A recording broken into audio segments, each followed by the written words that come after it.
Hello. Sorry. Chat up here. Chat up here. Chat up here. There we go.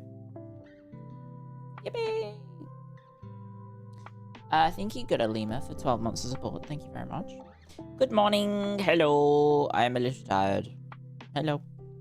Hi, guys. I am sleepy. Sleepy Clio. Not Eepy Sleepy. Hi, guys. Let me fix where I'm looking. How about that? That's a good idea. Let me do that. Hi, guys. Good morning. Good morning. Good morning. Good morning. Is this a jump into Total War kind of day? Well, it's because I have the footage. I have the footage to play. I could just talk yapping. I'll give like we'll just yap for like 30 minutes. How about that? Give people time to come into the stream before we play the video. You're in the category? I know, so people know to click on the stream. And also so it looks cool because I'm using a category that people, I mean, you can use, I guess. I guess you could just stream in this category and not like actually have the game, right? I guess you could. You should pre-order the game. I don't have any, like, there's no incentives for this. They were just like, hey, do you want to play the game early? And I was like, sure, I'll play the game early. I'm interested in playing it. So, yeah. Must be nice to be corpo, early access.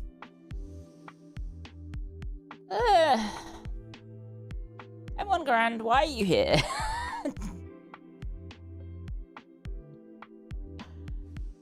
What are you doing? I don't know. It's just like every time you showed up, you're just negative and anti, and like just I don't know, seemingly miserable. Just close the tab, bro. It's not that hard. Anyway. Hi, guys. Hello. Did you sleep well enough? I did. I did. I know what I do when I don't like something. I definitely watch all of it and make sure I let everyone know how much I don't like it.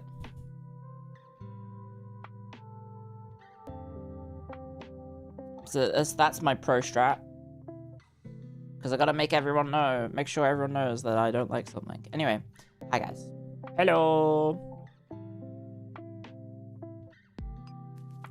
Must be nice to be actually known for playing strategy games and being cool. Thank you for streaming. No problem. No problem. Thank you for watching me. I appreciate it. Yeah. I don't know. There's enough negativity. Like, I was trying not to be super negative yesterday when we were going through all the Steam pages. I just, you know, I shrug it off as, that's not my thing. That's basically it. That's not for me. That's for other people. Yeah. So, that's what I do. I don't know. You don't have to do what I do. You can do whatever you want, but I don't know. Wallowing in negativity is just gonna make you miserable, you know? You're just gonna make yourself miserable and you're gonna probably have an effect on the people around you. Thank you, use your words for the super chat.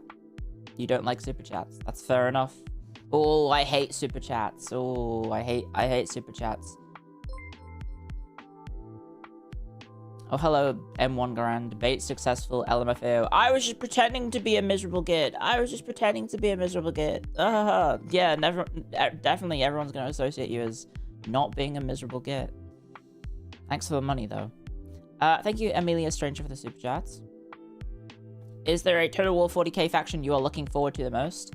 I was looking forward to playing as the guard. But, I think I might be... Guys, I think I might be switching to orcs after fighting the orcs. We is better than them, but in space. And thank you, Ultra Gunner, for the 13 months. And thank you, comment section user, 14 months. Thank you very much. Thank you, guys. I don't know why that got censored. You just typed orcs a bunch of times. That's very odd. Heresy. And thank you, Gnarl. Thank you for 16 months. Did I get enough sleep, was the question earlier. I think so, yes. The problem is, I have no idea. because I don't remember what time I went to sleep, and then I woke up early as well, so I was like a bit frazzled. Because Lottie was like, I need to go pee. So then I was just up and awake. You'd peg me for an Eldari fan? I think the Eldari pegging is the Dark Eldar, isn't that more? Sorry, anyway, bad joke. I don't know if the Dark Elder are gonna be in the game. I don't know. I don't think we know yet. I have a little a cheat sheet of like a compilation of all the info, so I can answer any questions if people have any. But yeah, the Dark Elder / are they just called Drukhari? Dark Elder. I think they're not gonna be in the game at the launch. I think there's literally just the 4 factions, and then they're gonna expand on it. Yeah. I think is the idea. So no Total War Warhammer 40k 2 or 3 or 4 or whatever. They're just gonna add to the game over time, which is nice. So, you know, at least it's not, you know, you just have to buy DLC for the 1 game. You don't have to buy DLC for 3 games. Hopefully it is fine. Hopefully it works. But obviously, you know, it's going to be a lot of DLC. It's going to be a lot of DLC. Like the Tyrannid DLC. Thank you, M1 Grand, for another super chat. And Barcode-san, is it any good? I only played some Rome and Shogun too. We'll get to it. I mean, if you want my early initial reaction, I had an interesting, fun time playing it. It is very different. It is very, very different. Tyrannid slap. So, I mean, I think there's how many of the main factions are there in 40k, right? If we calculate it out, right? You've got Tyrannids, Space Marines, and Empire of Man, I guess. Eldari, Orcs, Chaos, Necrons,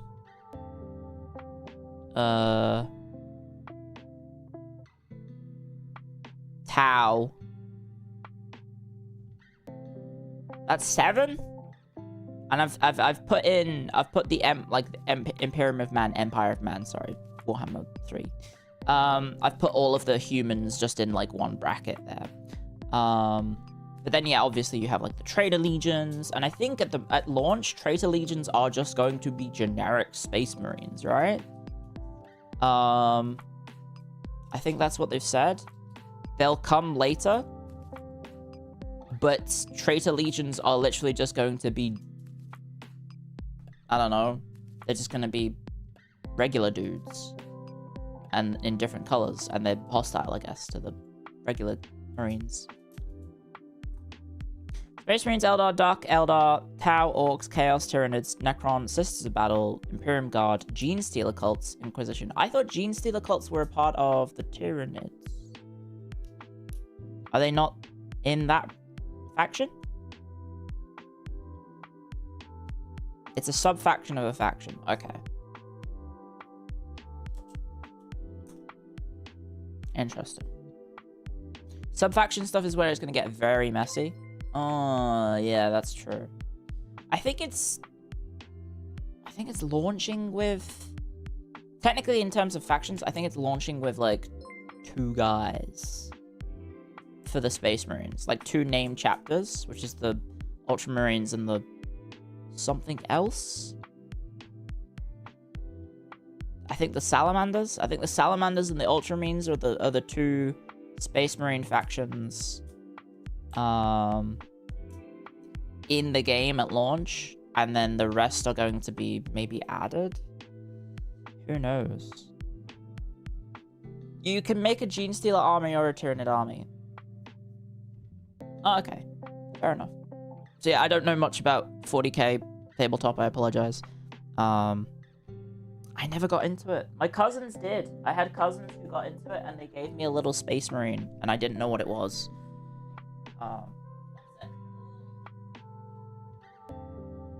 And that was in like 2002? 2003? I had a little Space Marine guy, but he was evil looking, so I think he was a Chaos Legion. I don't know, I'd have to contact my cousins and be like, hey, do you remember Warhammer? Do you remember playing Warhammer 40k? I'm playing that now. Do you remember your Space Marine collection? What did you have? But this is going back like 20-something years, so I don't know if they'll... maybe they'd remember. I don't know if they still play it. Maybe, actually, one of my cousins is kind of nerdy, so he might still play it. He might still play the tabletop. How evil were they?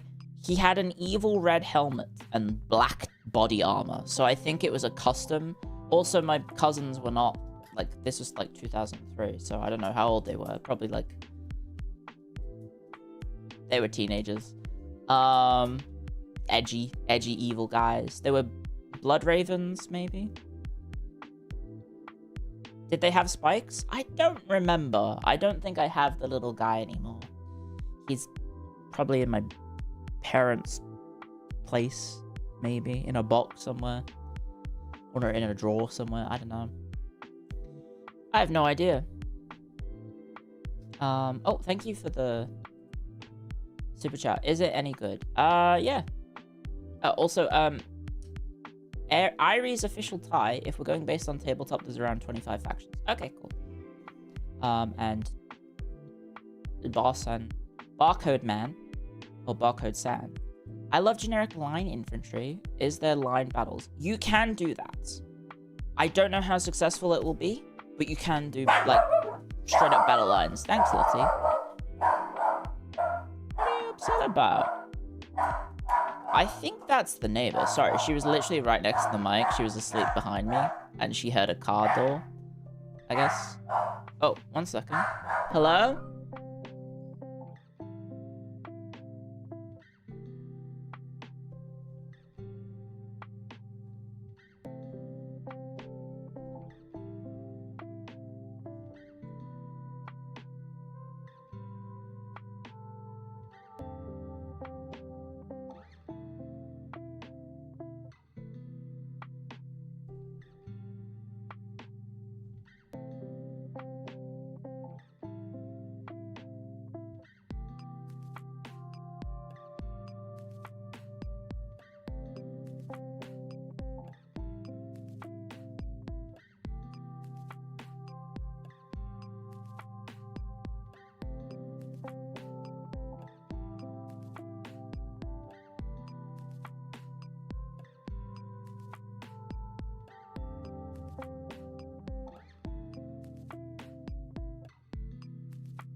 It was a delivery driver. It was a delivery driver, that's all. Never mind. Oh my gosh. She was very excited. And the delivery driver was kind of doting on her as well. So she got very excited by that. Did Lottie bite his ass? No, so I don't know if you heard it, because I might have muted before I left. She gets, like, she's bark, bark, bark, bark, bark, bark, bark. And then as they get closer to the door and stand at the door, she goes really excited and she's like, she's like, a person. Yay! Yeah, she's a bit silly.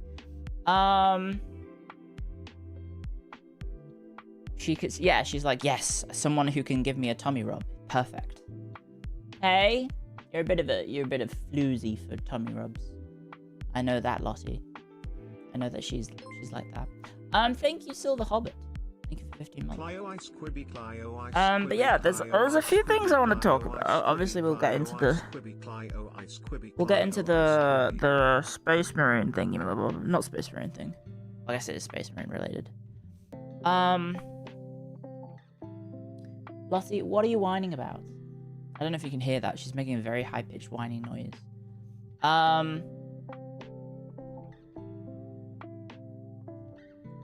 I keep getting stuff on my timeline about Hoyoverse stuff. And I'm like, I think I have to watch the trailer on stream of whatever the heck that people are like losing their minds about. I kind of want to see what it is that people are losing their minds about. I don't know what the pre-order faction will be for 40k. Warhammer 40k. I think they've said no blood DLC and they've said no pre-order faction. However, don't quote me on that. But I'm pretty sure they said they weren't going to do that for 40k. So it's probably just going to be like maybe like cosmetics or something, or like maybe extra customization.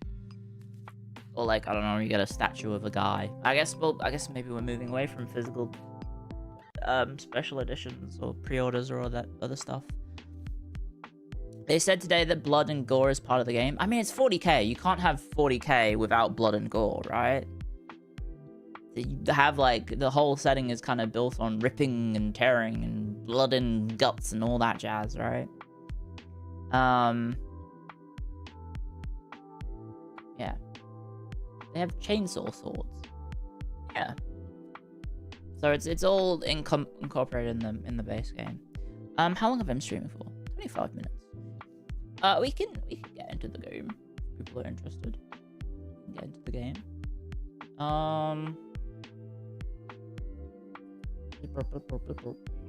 Sure. In this house, we blood and tear. Blood and tear? We're not ripping and tearing? Oh my gosh. Where's my thing? Where is my thing? The download.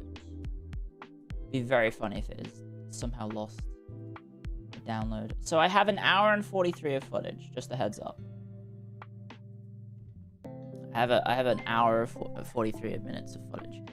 Thank you, Relives, for the super chat. Will you name your chapter of Marines Sons of Clio or St. Clio students? You're gonna be very disappointed with what I end up naming it. In the demo. If you saw the stream last night, you would have seen a sneak peek at some of this footage, but also it turns out that the embargo release date was 7 p.m. not midnight. So that was funny. I waited until midnight for absolutely no reason. I streamed an extra 2 hours of stream for no reason, so that was pretty silly. We could have gotten it sooner. Yes, you could have gotten it sooner. I could have gone to bed sooner. But that's a lesson. Remember to check your embargo times. Double check it. Oh, VTuber loves reading.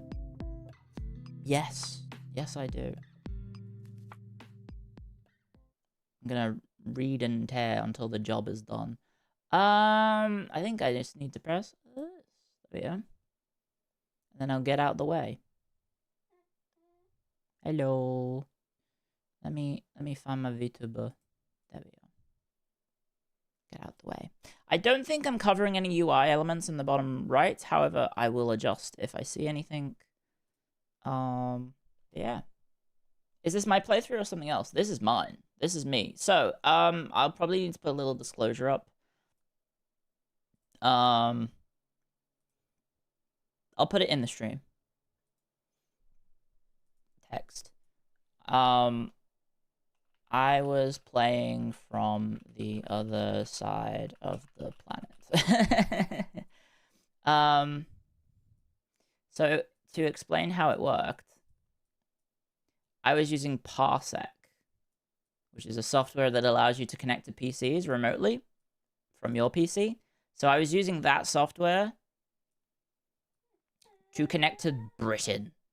I was remote playing from Australia to the UK, to the office in Creative Assembly's office or wherever they had set up this demo. So I was, you know, there was latency. It's weird to me that the Steam page has controller support. This is coming out on consoles, by the way.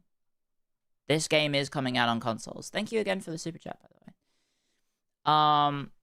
And thank you, Ryokoshu, for 23 months of support.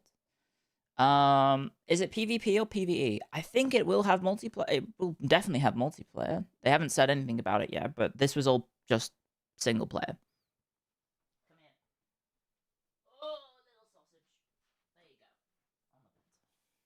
she might want to go outside. She might want to go outside. But yes, I was... Hang on, let me word this a bit better. I was remote playing from Australia to UK, so there is lag.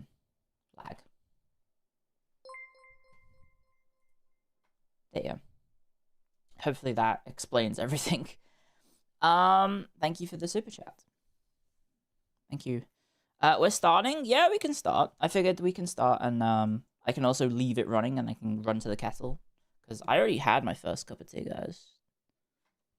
Prepare for 10,000 comments about why does it look laggy. Yeah, I'm connected to the... literally the opposite side of the planet. So let me turn up the volume. I think the recording starts off muted. There we go. Yeah, I can hear it now. Pin it. It's literally in the screen. There you go. I'll let you know if there's any UI elements I'm covering, but this was the menu. So this is, if you are not going to Gamescom, this is what is being shown at Gamescom right now. 40 months for 40K. Thank you, Norden. Thank you for 40 months. So this is pretty cool. I'll pause it for you if you want to read it. There's a cool animated video. It's a faction summary, so if you want to... Sorry. Try and pause it and hope that the text disappears. So it says, the Angels of Death, genetically augmented super soldiers amongst the greatest warriors fighting in the defense of the Imperium. Their small, flexible, hard-hitting detachment devastate enemies through centuries of training and superior transhuman physiology. These powerful armored warriors strike any foe head-on, exercising elite survivability, utilize a wide array of small, focused units to tactically break down the enemy, grant conquest to the wider Imperium for reward and advancements. That's what the text says. There you go. And so all of the appearance is Ultramarines. You can see sort of like pretty cool footage, right? That's a big gun. And then it loops. I know so I'm not too familiar with all of the models of Space Marines, but they look like Space Marines to me.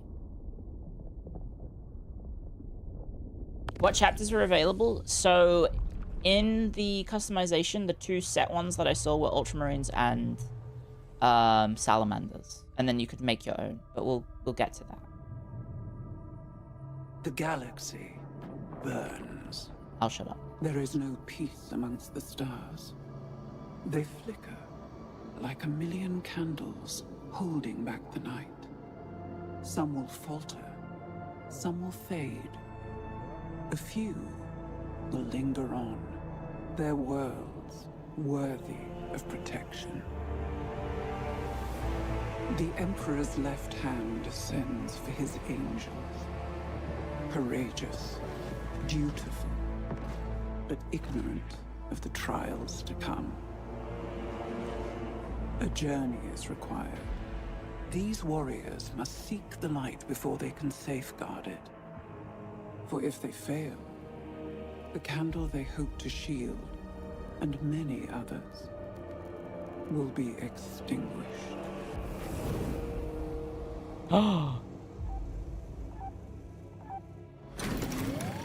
Cogitation protocols initializing.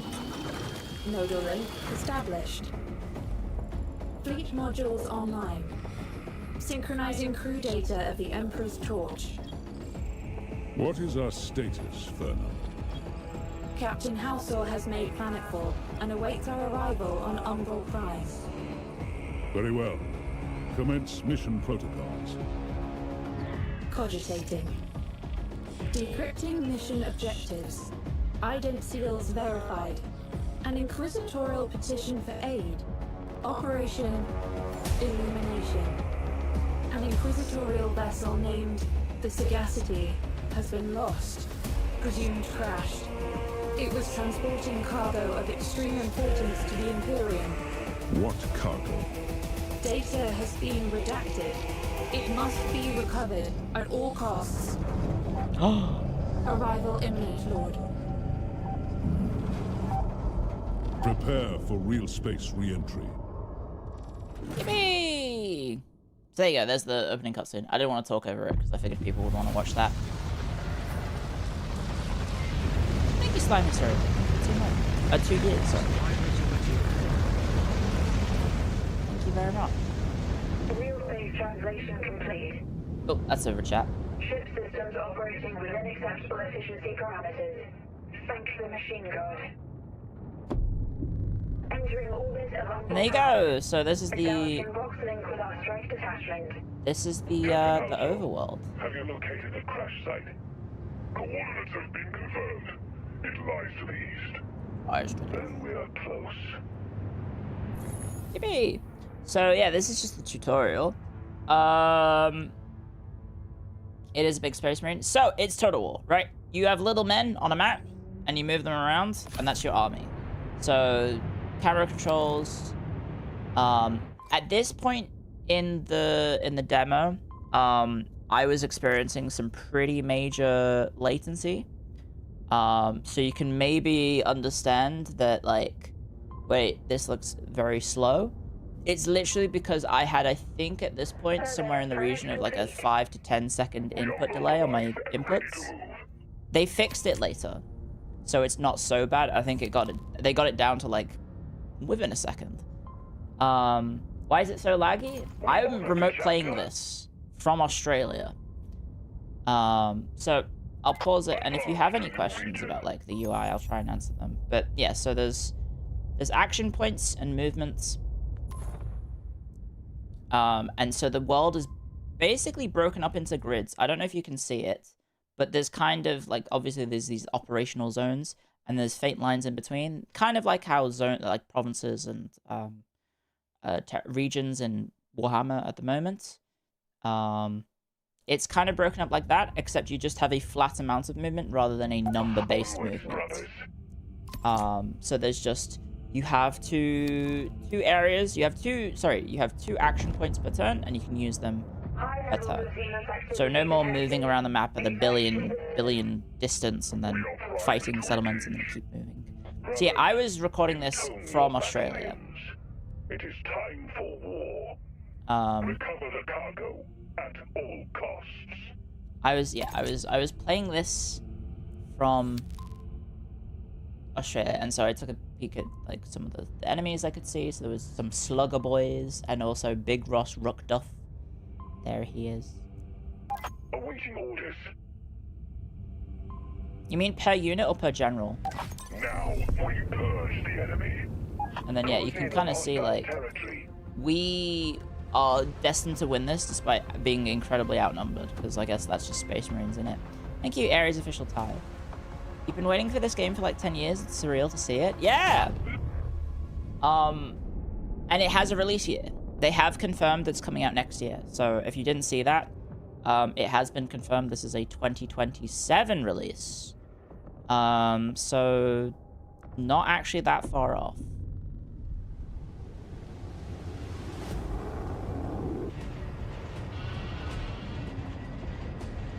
Space Marines are built different. And you'll find out just how. Is this from gameplay from the beta, or did that not happen yet? This is not the beta. This is early access that I got of the Gamescom build. Leave no orc alive. Captain, secure the wreckage of the Inquisitor's vessel. Sorry, I'll move the Alien text. interference cannot be tolerated. Purge the orcs. Yeah, so this is the I guess this is like is there a date for the beta? I don't think so yet. But they said it was coming soonish. But yeah, so Optical arrays surveying the battlefield. Seek a higher view. I got to have a sneak peek. This is the tutorial. Yes, this is the tutorial. So this is literally explaining all the gameplay. You can see WASD. It's saying, hey, move the mouse, move the camera. There you go. Yeah. So there is a few things to mention. There's a bit of delay, obviously, from the latency difference from being on the other side. Thank you, Super Chat. Thank you, Silverdog, for the Super Chat.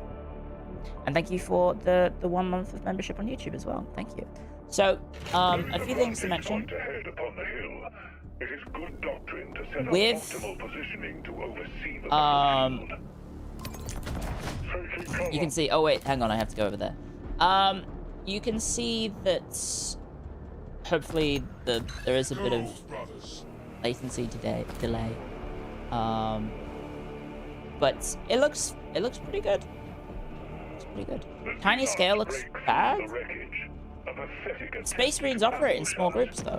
That's why you have so few numbers. It's not that it's like on low scale, unit scale. Look at the orcs over there.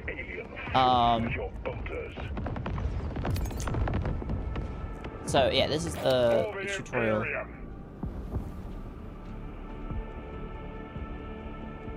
The lag delay isn't so noticeable. You'll see it in my reaction time for some things. So I'm like, wait, I need to change things. So yeah, I put that guy over there. Marines are super elite. Yeah, they're super elite soldiers. I think all Space Marines have regeneration as a default stat. And they're unbreakable as well. So your units heal and they never run away. Whereas obviously orcs will run away.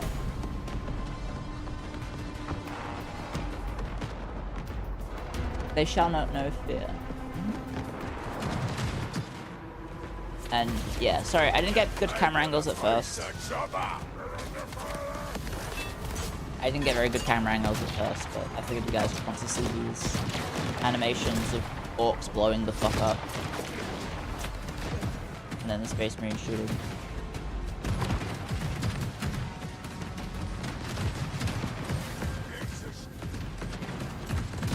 Under fire, brothers. Yeah. Beautiful. And guess what? There's more of them. Negation doctrine. They flee. They flee, brother. Do they flee? I think they're dead, mate.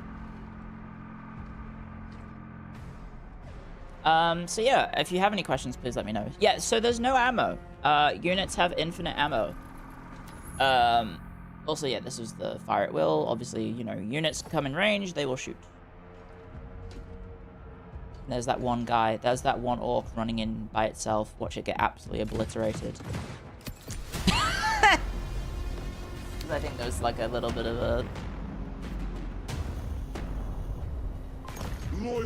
a silly thing. He tried, he did. So this is me not reading the UI. And then me remembering, wait a second, I can make a cinematic camera mode. There you go. So all my units just start shooting out in the open. Emperor, damn scum. The beasts have taken shelter, but still target your brothers. Seek your own cover to gain maximum protection. So my lads are just getting the shit shot out of them, and then the game's like pauses itself because it's like, yeah, you need to like see the UI to know that we want to do the cover tutorial. So yeah, a bit silly of me. I was trying to get cool cinematic shots for you, and then the game was like, oi, idiot, you need to do the tutorial. So you can kind of see that it's a little finicky. 2 of the units are currently going into the cover, and then 2 of them are not. So there's a little bit of finickiness I noticed with moving units into cover, but then it does that. And then the cool thing is, sorry to bump the thing. The cool thing is, they're shooting. My lads are shooting whilst they're moving. Very cool detail. That one, it does look a bit weird when they're marching in line like that. I don't know, it felt a bit weird seeing them marching like a conga line, but you know, they're still shooting whilst they're doing it, which is pretty cool. So there's a little bit of pathing issues you can kind of see with individual models kind of being a little derpy. Yeah, it's cool that they can, you know, they'll move and shoot. And then, so yes, these are the deployables. Me being a coward, I'm like, oh, I don't want to deploy on the orcs. So I think you have to deploy outside of the arena, and I didn't realize that. I was like, I guess you have to do it outside the arena. I think so. There you go. That's me realizing, oh, I have to do it outside the arena. And then I figured, wait, maybe don't do it in their line of sight. So bit of a misclick. So you can see there's a little bit of finickiness with some of the controls. And then some other things is that a lot of UI, like a lot of inputs that I'm used to in Total War at the moment from Warhammer 3, those aren't in the game. We're under fire, Commander. So Taking fire from you both can't sides. move whole armies in the current version of the game. You can't move units like you can in 40 in Warhammer 3, where you want to press Alt Space and move armies in formation. That's not in the game, and that threw me the fuck off. But here are the intercessors doing intercessor things. Attack! Every kill advances our cause.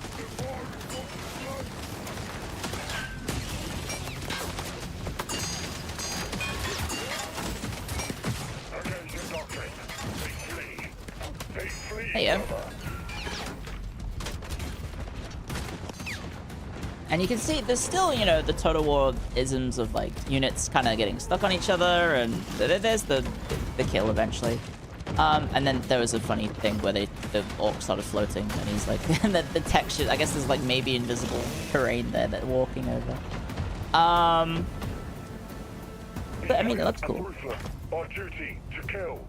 It's so weird not seeing any blood. There is blood. And you're not seeing the gore coming out of the orcs? I'm pretty sure there is blood. Side by side, we shed blood. And I think they've said sync kills are going to be minimal. So there's not going to be a lot of, like, you know how there's a lot of cool animations that you kind of really have to pay attention to see them? There's not going to be a lot of sync kills in this one compared to Warhammer 3. What even is that structure? It's a crashed ship that is still shooting. Forging a path.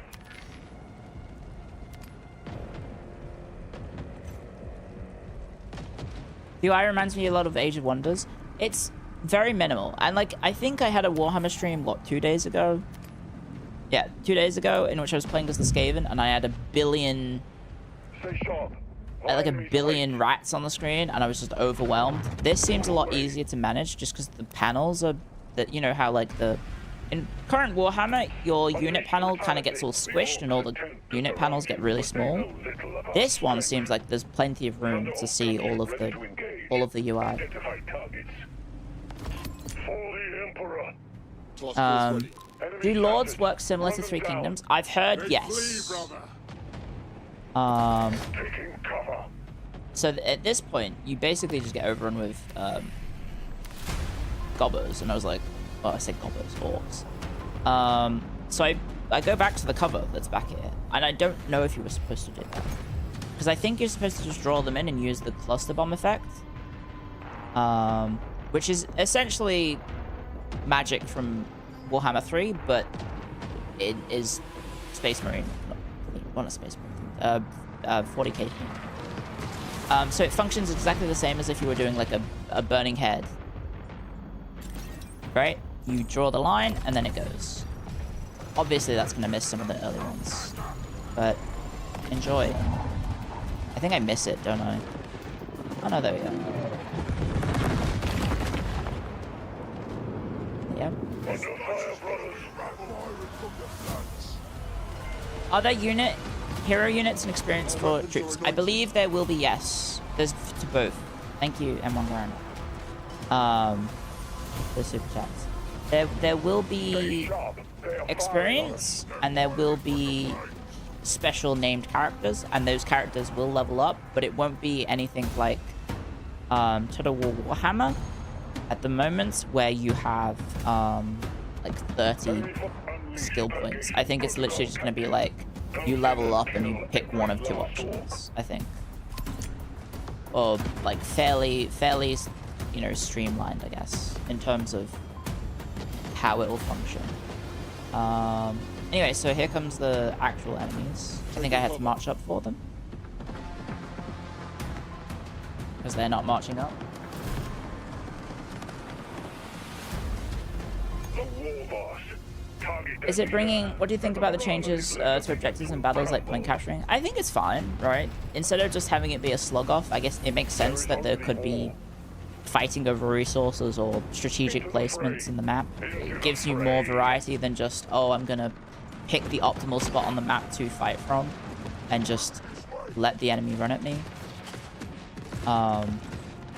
If it encourages more dynamic play, then I'm all for it.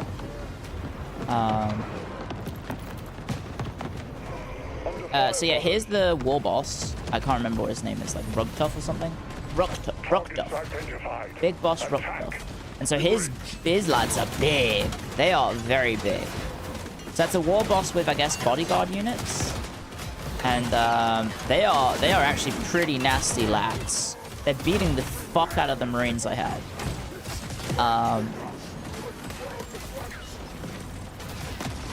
And I wasn't really paying attention to like the fight. I was just like trying to get cool animation shots.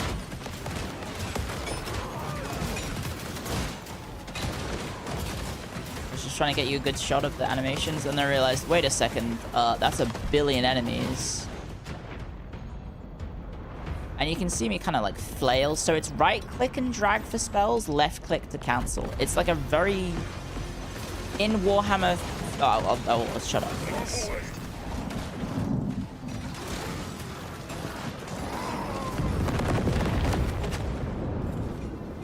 Throne, we are taking fire.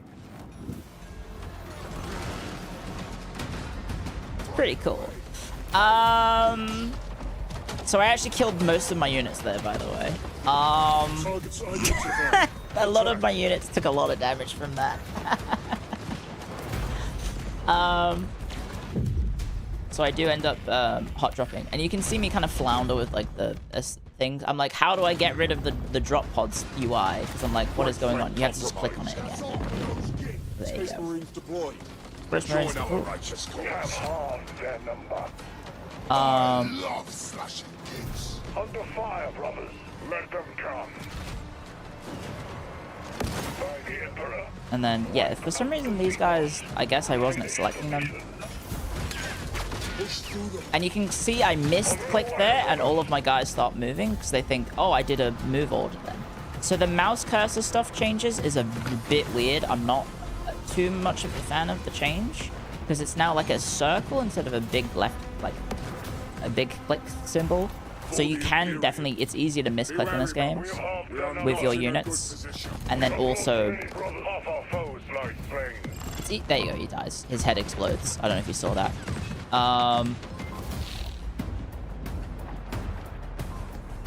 And so that's the end of the battle. That's the end of the tutorial.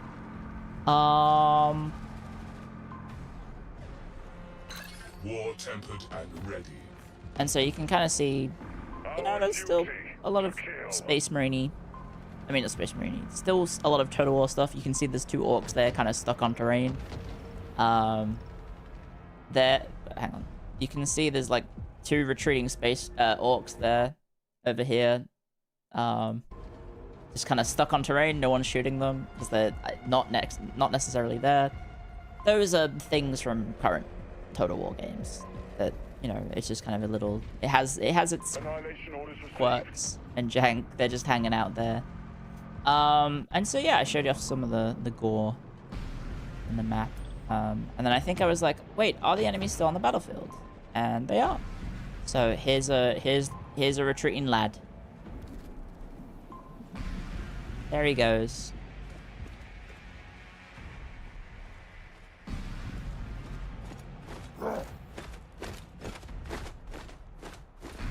One single lad. Off into the sunset. Off he goes. And I think there was some over there, yeah. These guys aren't so lonely. He's gonna tell the boss about this. I mean, the boss lost his head.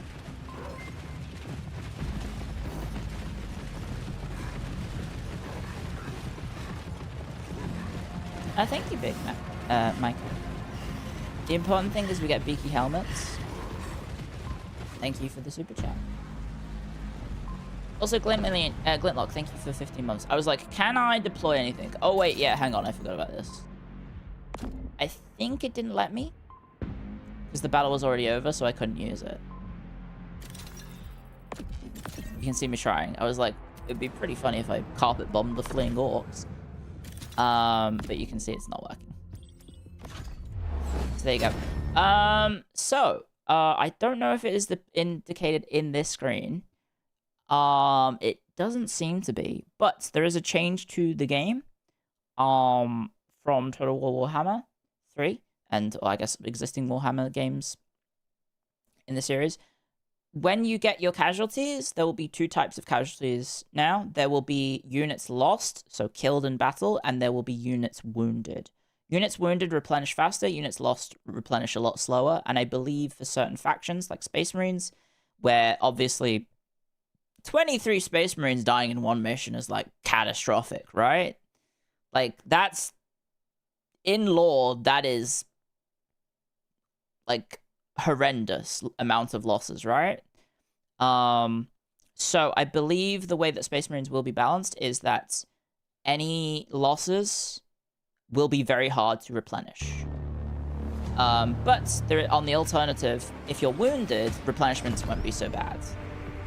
Did you try playing on controller? No. This is just mouse and keyboard from remote play, so full disclosure again. I'm playing this from my house in Australia, and the computer that I'm operating at the moment in this footage is in presumably the Total War office in the UK. So there's a little bit of latency from what I am doing and seeing. So this is I think this is the tutorial for the overworld.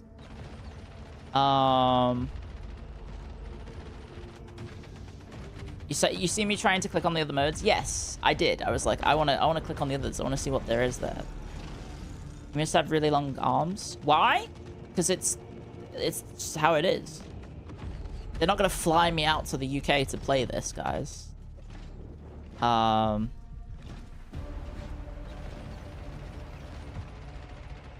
So these are the 4 factions that'll be available at launch. And then I guess what will happen is the world will fill up.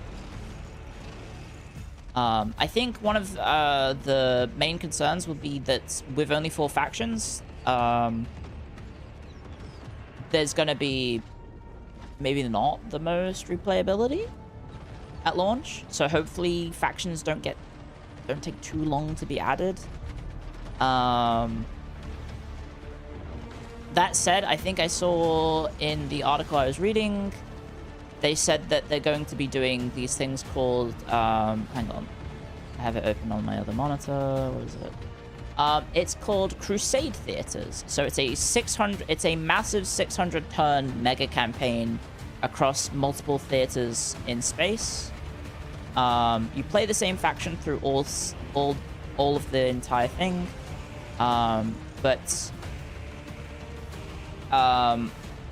yeah, so it's kind of like a multiple space area battle, essentially, if that makes sense. Also, please let me know if that froze. So they said it's going to basically be like lots of different theaters of war. And then, yeah, so part of the demo is I got to customize my own chapter. So I think, hang on, let me read hang on. I'm getting pinged. Oh, wait, what am I getting pinged on? Am I safe?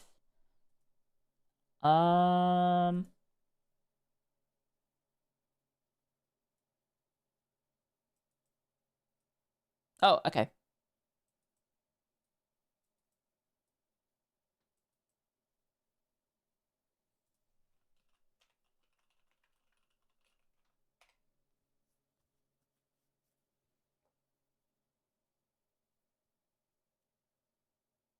Oh, sorry.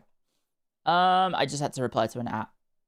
I got jump scared by a scary app on Discord. Nah, we're fine. We're fine. Yeah, it's John Total War. They said, Clio, you're fucking up. You need to cancel it. Sorry, I'll read out the campaign thing. Sorry. Okay, so Crusade Theaters will work like a massive 600-turn mega campaign consisting of individual smaller campaigns which take place in a single star system with persistence between them. Crusade Theaters will also always start with a starter campaign and end with a finale campaign. In between, there will be selectable nodes of campaigns leading to the finale. I.e. the War for Armageddon Crusade will always end with the Battle for Armageddon campaign where you fight on the planet itself. Within a Crusade theater, you'll play as the same faction, either a custom-made one or with preset lore ones like the Ultramarines. Units, techs, and other upgrades carry over from one campaign to the next within the same Crusade theater. I.e. if you have veteran troops in one campaign, you will get to use them again in the next one. Each campaign will have differing objectives. These objectives types will also differ greatly based on which race you are playing. Space Marines will have radically different objectives compared to the Eldari. Crusade theaters will have, on average, 10-ish campaigns inside. So it'll be like, I don't know if you want to use the math there, 10-ish campaigns, let's say 60 turns a campaign. And so it is a connected campaign, I guess. So it's an overarching campaign broken up into different sections. You only play in one area at a time. I'm not sure. We'll find out more info in the future. But yeah, so they start off with creating a chapter. You get 3 options in terms of names, and there's a lot of options, and also there's colors as well. So you have to do the name first. So there's long names where it's blank of blank, short names which is blank blank, and then just the one word as well, options. And there's a lot of options. Maybe they'll expand this list in the future, but I mean, there was already a lot of options. I'm kind of skimming through a lot of them. So you could be the, I don't know, the breakers of steel, the anvils of Russ. You could be the argents of the dark, disciples of thunder. You know, you can do all sorts of make your own chapter in the Space Marine, and presumably that will also be in other factions as well, right? You'll be able to presumably make your own Imperial Guard army. You'll be able to make an Eldari custom faction, not just for the Space Marines. So yeah, I hit random a few times, and I saw screaming canines, and that gave me an idea. So I apologize to anyone who maybe has sensibilities about how serious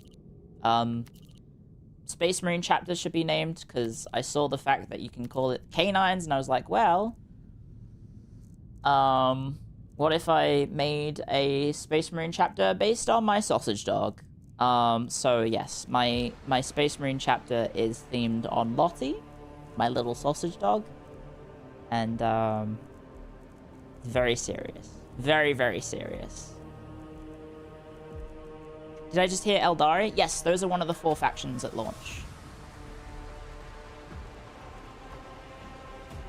I'm giving Lottie some scritches here. Yeah, you can be the Brothers of Drinkers for some reason.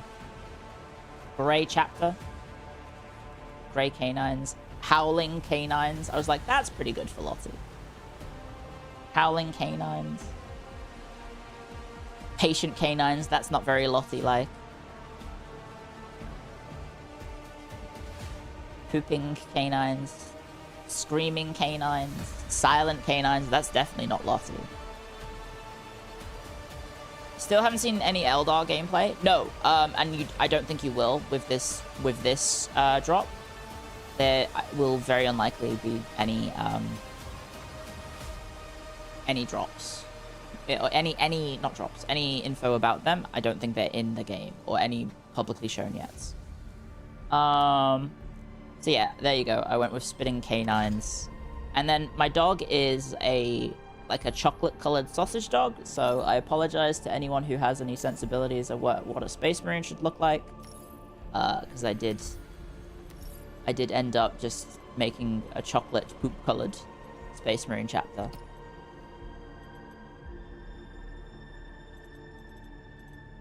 And so you can see the customization. Sorry, I think my dog actually wants to go to the toilet, so I'll let this keep playing whilst I go maybe check on my dog. One sec. Enjoy me coloring in the little man not on the map. He's just standing there. I'm coloring in a little man instead of the map.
you're enjoying the coloring in, guys. Is this early access? Yes, it is early access. So I was making my silly little sausage dog themed Legion. As you can see, I did take a bit of time to try and paint it, and I think I haven't really gone into the customization yet. You can see there's layers. I'm only messing around with one layer at the moment. There are actual, so yeah, I realized, wait a second, you need shapes. So you can layer a lot of different things. I don't know if I'd hit the random button yet, but basically there's 4 layers, so you can really go around with randomizing and just seeing what it looks like and changing the colors, and there is a lot of options, so yeah. And you can make it very silly. Does it apply to your whole army? Yes, it applies to your whole army when you make this chapter, or army, or whatever faction you're playing, right? Because I don't think they would be called chapters for the Eldari or the Orcs, right? Isn't it also limited customization for Gamescom, so there's more than this? I don't know specifically. I don't know specifically, and you can kind of say, I'm like, wait, where did that layer go? I'm like, where is it? Where did that layer go? I don't see it. So there may have been some things. And then I just start hitting random, because I'm like, wait a second, I should probably like show you what the randomizer comes up with. So there's a lot.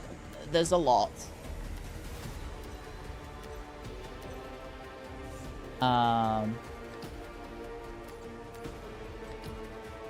I was like, you know what? Let's go back to the sausage dog.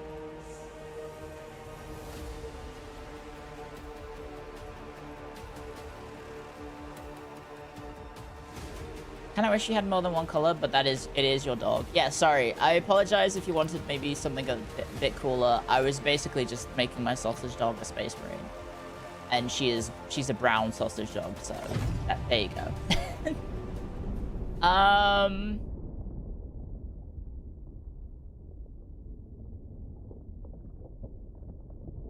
The barking legion.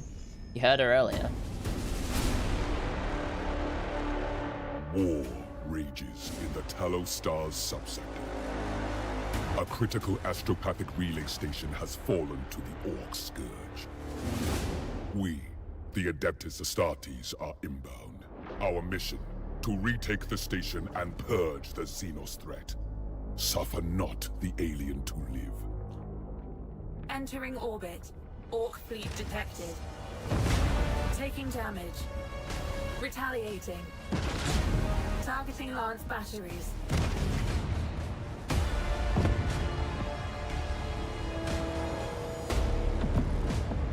Dude, what a chump. Takes one Enemy hit. fleet destroyed. Takes one hit, Proceeding with explodes. bombardment Classic Orc. protocols.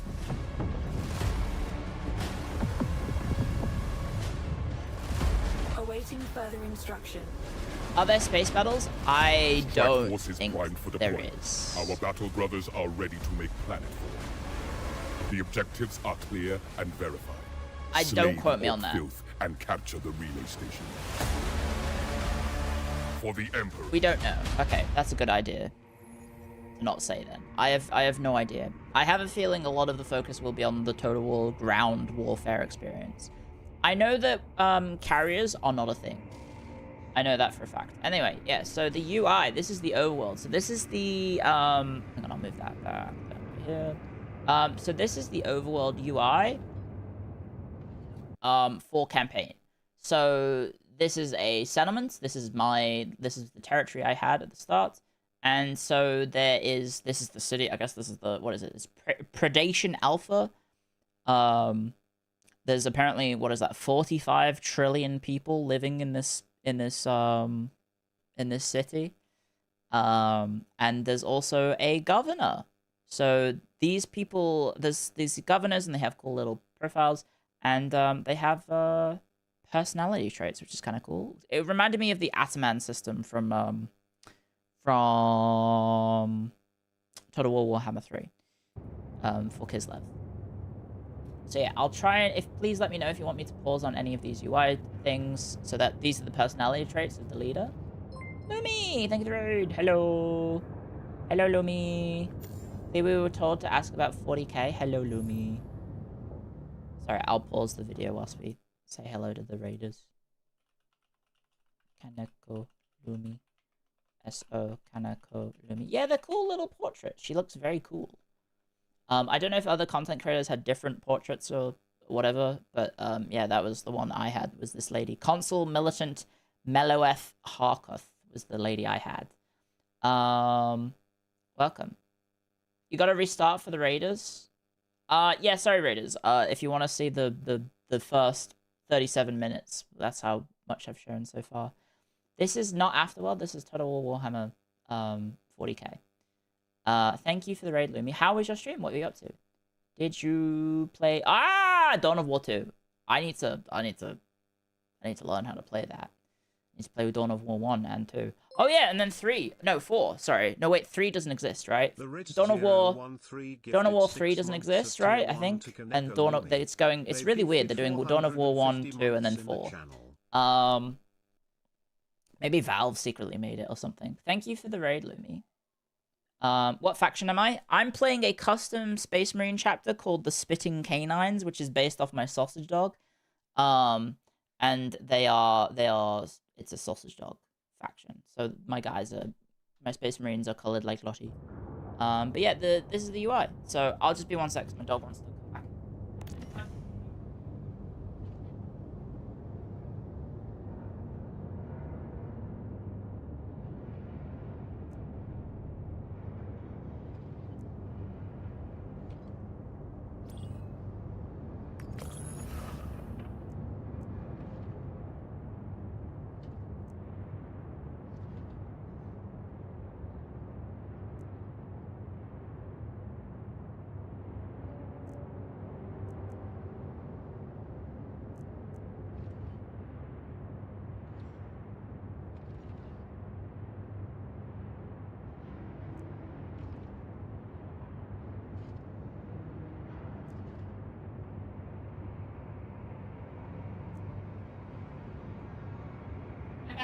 Hello.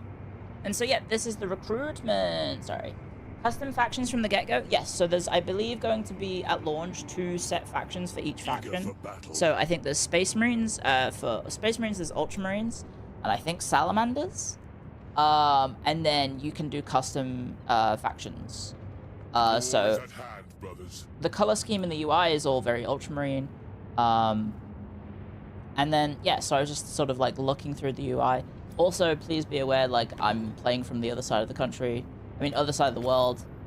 So, yeah. There's some base building. I don't know if you can really tell. There is some base building. It's fairly basic at the moment.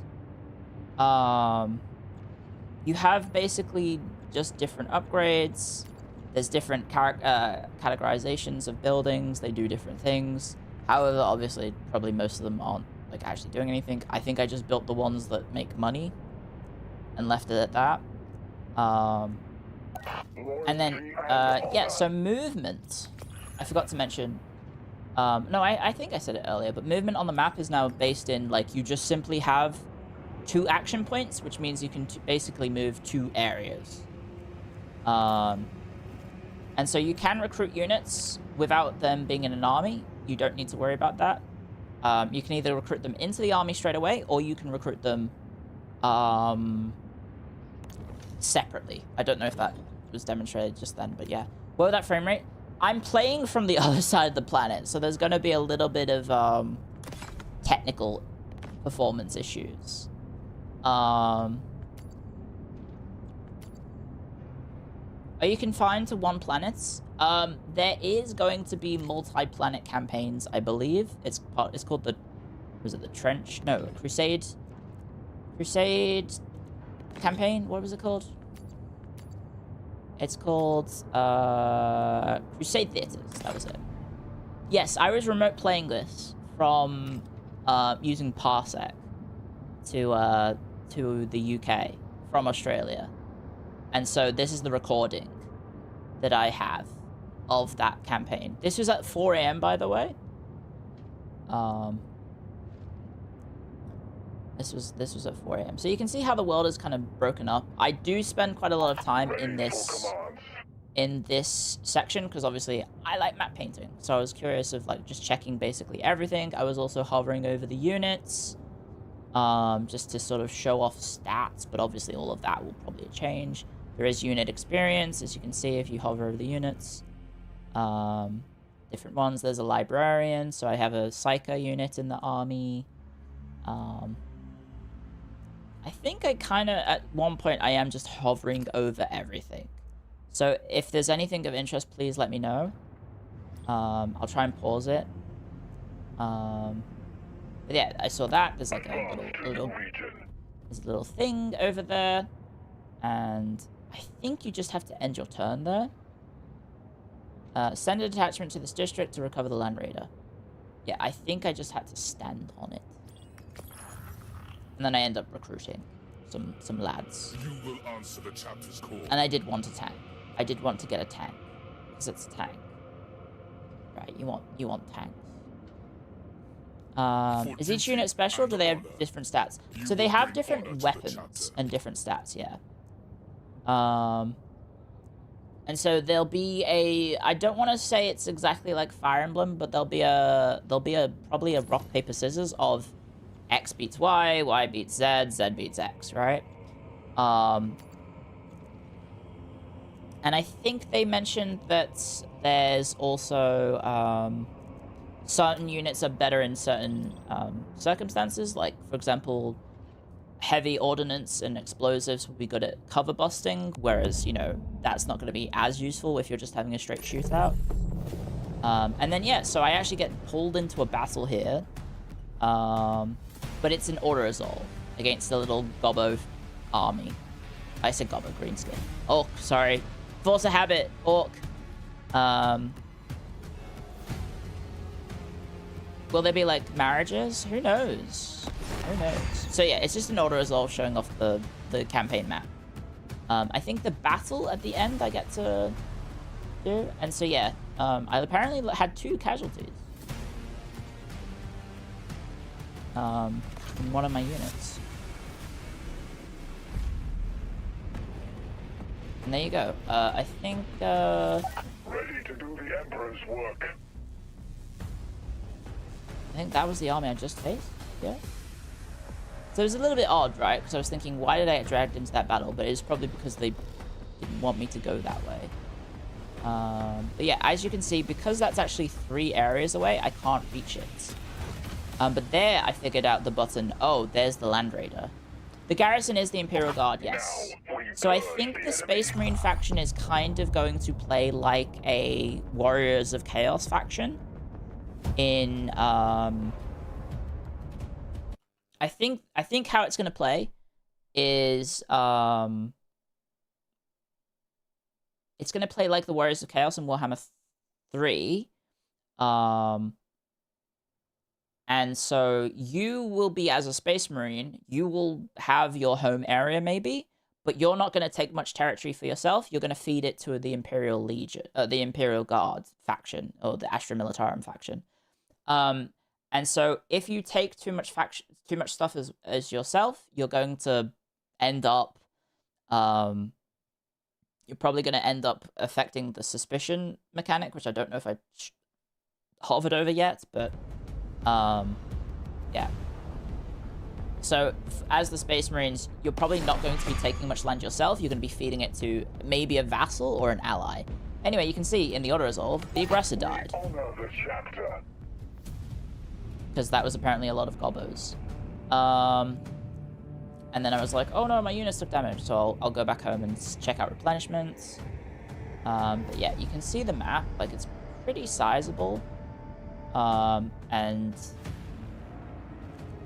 it is kind of broken up. I was like, oh, well, I guess I'll go back home. But no action points. As soon as you move into an area, it uses up the action points. And I crossed 2 sections then. So I think I just start spamming recruiting here. For duty and honor. Does it have multiple worlds? I believe yes. There will be ultimate world. There'll be multiple worlds in a campaign. And then I made the mistake of going, wait a second. How do I move my units? So you can do that, and yeah, you just transfer them in. And luckily, it doesn't eat movement. Moving a unit into another unit didn't seem to eat movement. But yeah, it turns out I think the rest of the world, aside from the enemy city, doesn't have anything in it. It's literally just the army over there exists. And then I was like, wait a second, I'm hurt. I should replenish my units.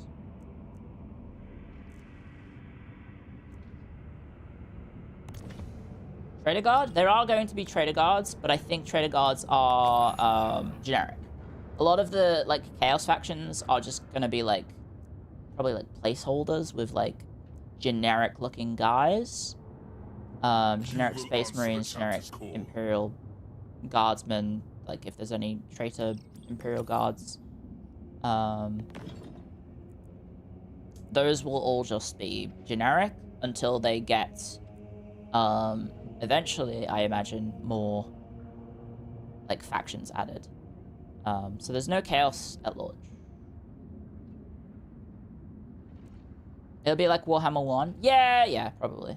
And that like eventually the world will fill up with more factions and they'll be named and stuff. It's kind of like if Karl Franz was a warrior of chaos, I guess. Like imagine if Karl Franz didn't take land for himself and instead gave it to the elect accounts, basically. Which you can do, I suppose. But yeah, so it turns out I do have the ability to bombard.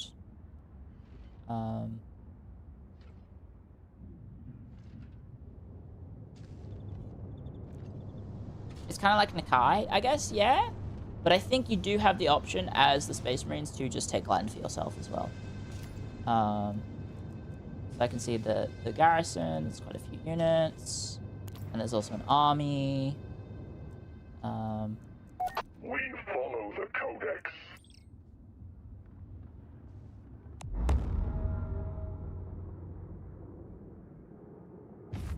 And I think what else was confirmed? Oh yeah, so the way that factions will function is that there will be characters. There will be named characters. But those won't be immortal. However, faction leaders will be immortal.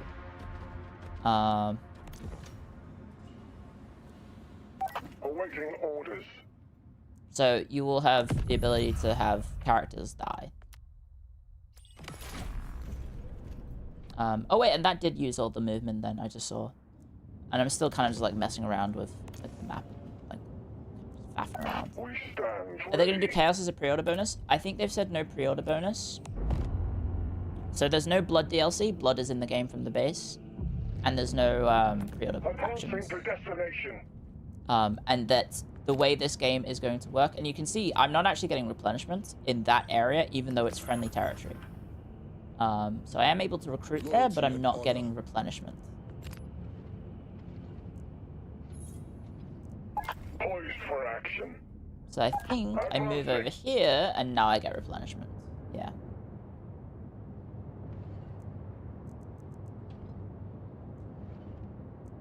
They try to build up the goodwill. Yeah, so I think a big thing is like, hey, try and strip down on the confusion of the game. So just the one game, not multiple versions of the game.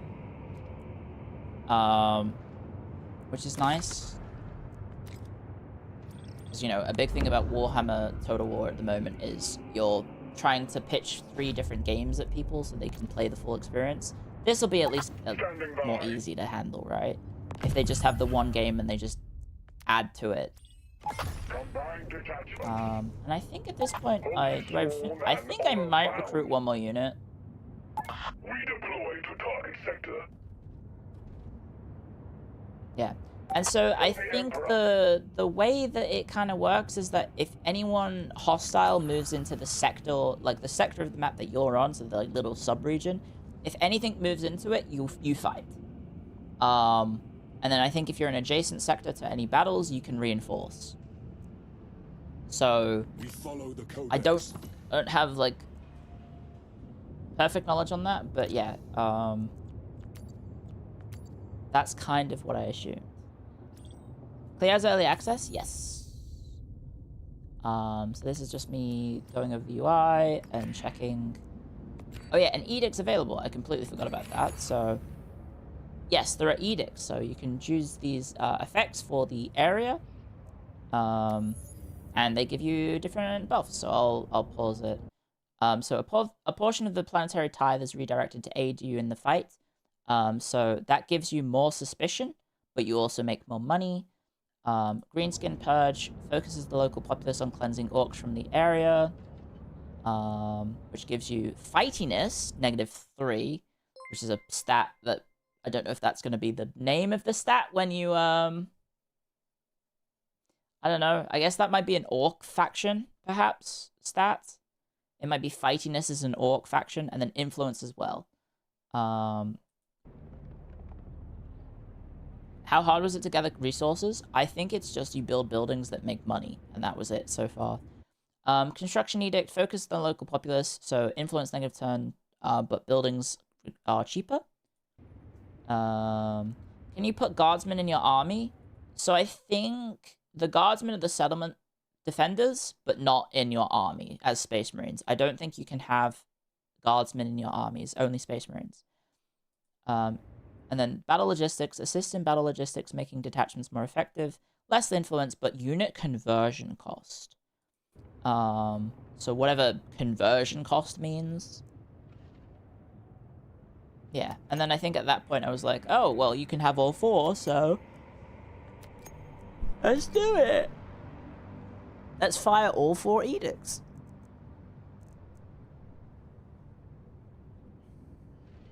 How many armies did I have?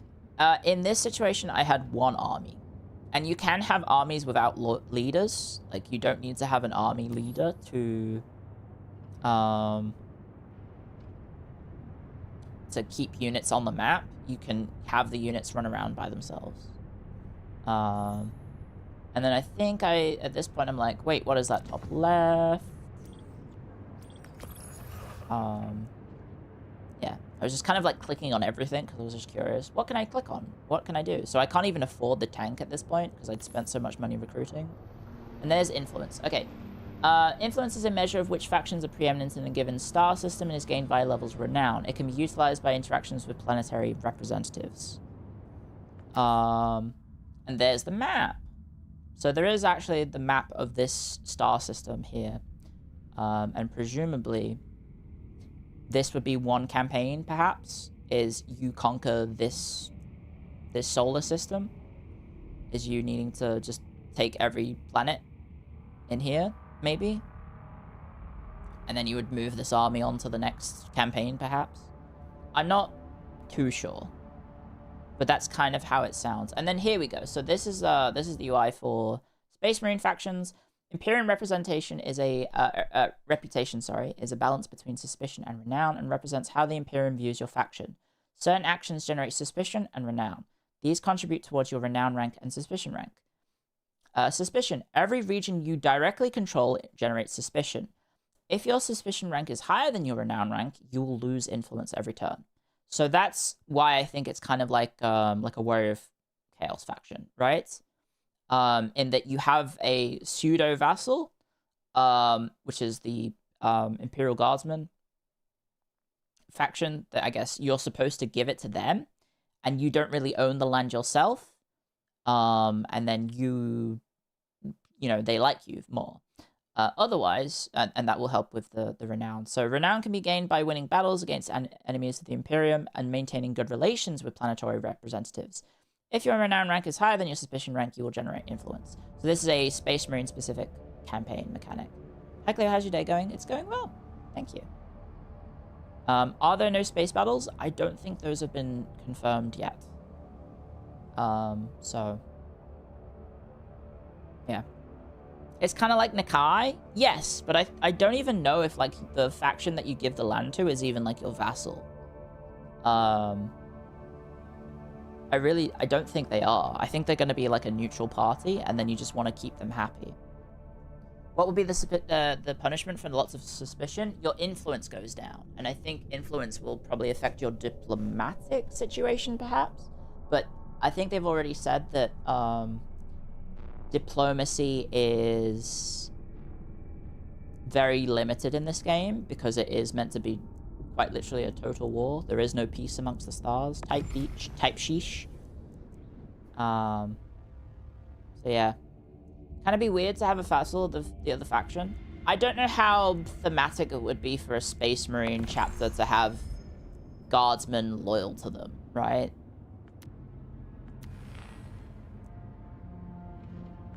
We follow the codex.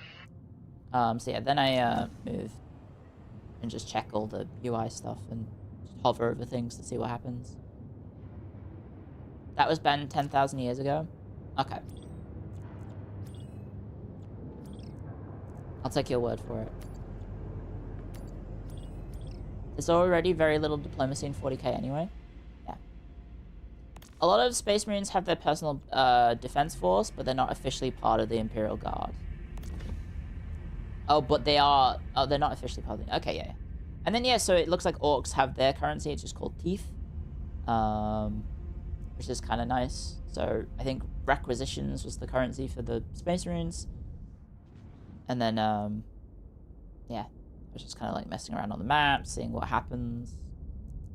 Oath sworn and honor bound. Yeah, leave the, I guess... administration to the Imperium. Sorry, big yawn. Use the administration to the Imperium and then, like... In service to the Emperor. Weapons loaded. And yeah, you can only recruit 1 unit a turn at the moment. And some units, like the tanks, take multiple turns.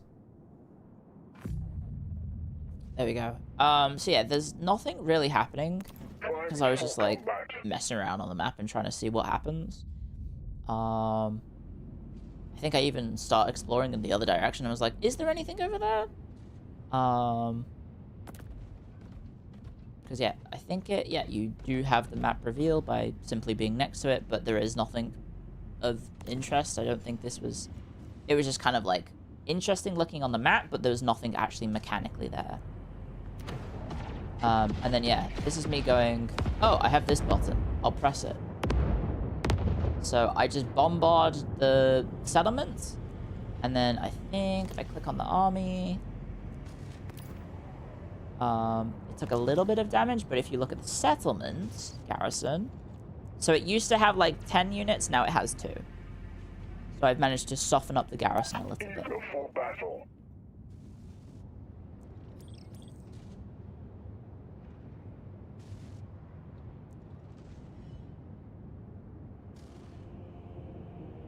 Ugh.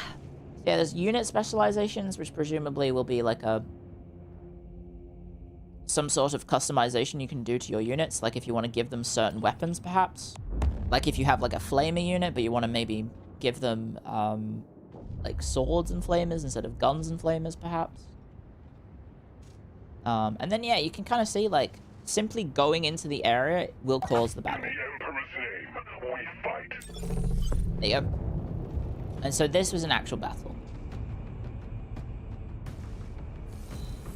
And it's the map that they've been showing off.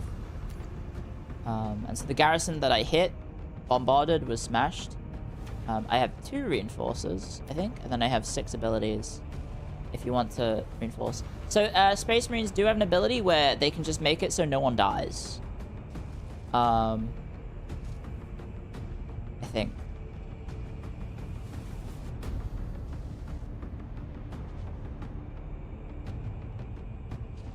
So they'll take damage, but they won't die.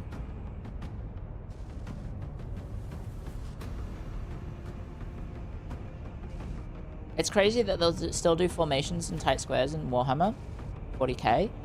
I think for the Space Marines, since they're so squad-based, it's not really tight formations. But yeah, I guess for the Imperial Guard and the Orcs and whatnot, they're kind of like clumped up in regiments. Isn't that a bit broken? Yes. It is strong.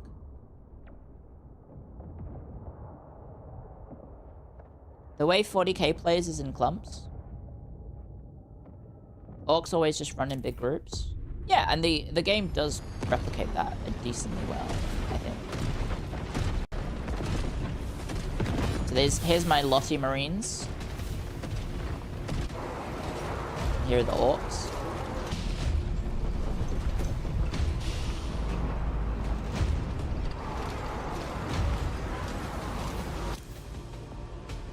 And so, yeah, before a battle, there's always like a cutscene like that. Bit laggy. Like I said, guys, I was playing this from the other side of the planet. So there's a bit of performance issues.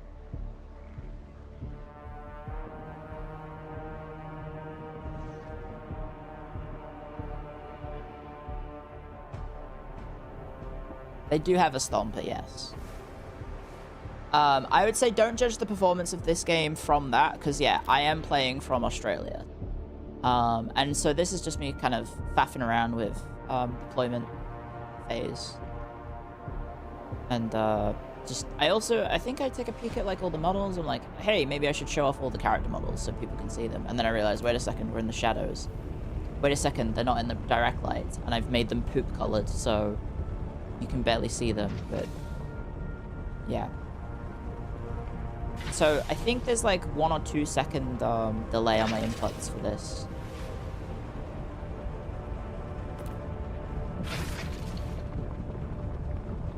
But there's my Lottie Dreadnought.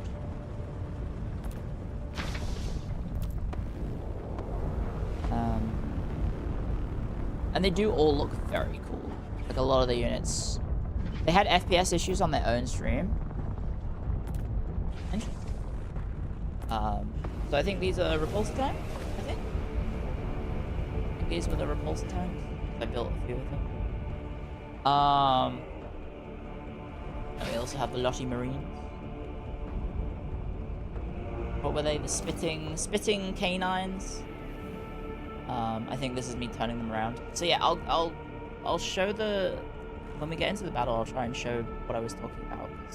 There's some interface or some key bindings or key shortcuts from Total Warhammer 3 that aren't in this, and it really threw me off, and I was really struggling to play this game without those key binds and inputs. Yeah. So it does make it a bit different. Anyway, let me go get my cup of tea whilst I...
I think I was going through everything.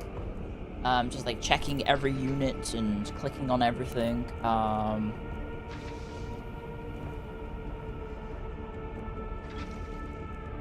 Hopefully, you know, hopefully I did a decent job of like just like kind of looking at everything so you can see it.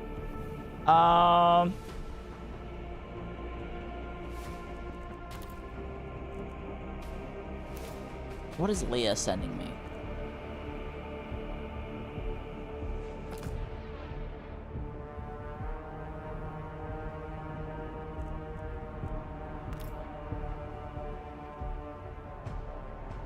GIF of a character teabagging in Final Fantasy 14.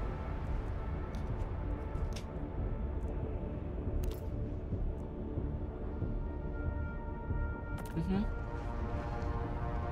You were right. Yes. Thank you, Leah. Very cool.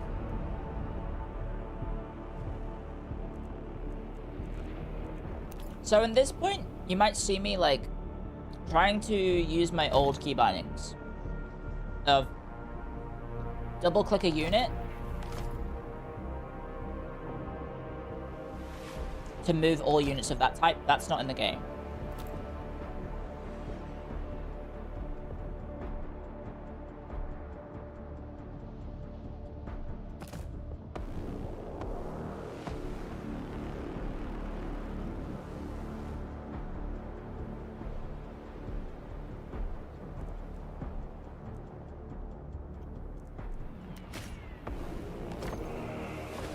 What about control groups? I didn't actually use any. I don't think I tried. But I would hazard a guess, maybe not. I don't think that's like an intentional, like, we do not want to have control groups. I think it's just the very early days, so they didn't set up like more in-depth controls. If I had to guess. And we as the creators did give feedback about, hey, is it possible for some of the, like, the key bindings and ways that you can play the game? Is it possible if we can have that in place? So yeah, here's me. You can see me struggling, right? I was like, oh, wait, that didn't work. The machine will come alive. Right? You saw me try and move my army in formation then. For the cleanse. And obviously, it didn't work. I just made a box. Yeah, I was trying to alt drag my army over. And it's not, it's just for whatever reason, it's not in the game. Machine spirits roused.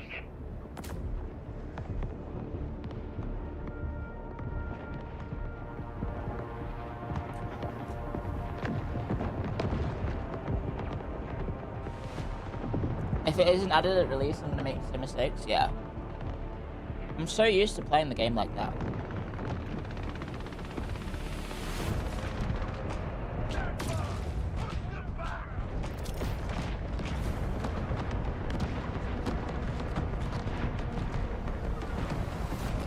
Onwards, brothers.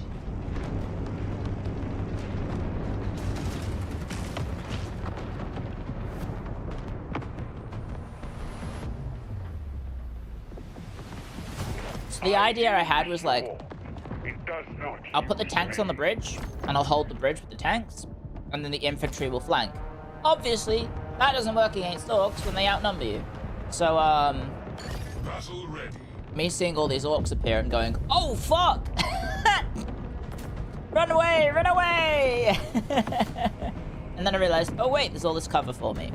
Taking up a defensible position. Let's go in the cover then. And then just have, like, a standing line. But I have a dreadnought with all the infantry, and so obviously a dreadnought's not going to really stand behind some cover. And then this is the Psyker's spell. I say spell. It's what is it? Vortex of Doom. It basically functions like a Warhammer spell, like a Warhammer 3 spell. It's like Pit of Shades or anything like vortexy. I think it's literally called a vortex. And yeah, it instantly casted, I think. Oh no, it does have a wind up, and there you go. There's the wind up, and you can see all the orcs kind of going whee. They're probably not having a fun time though.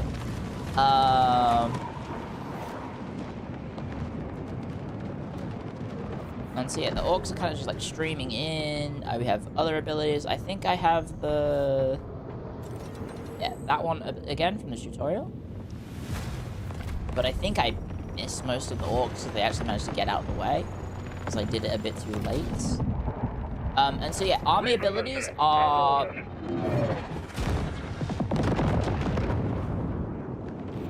So I think about... Yeah, that's pretty cool how the tank drives forwards and then explodes.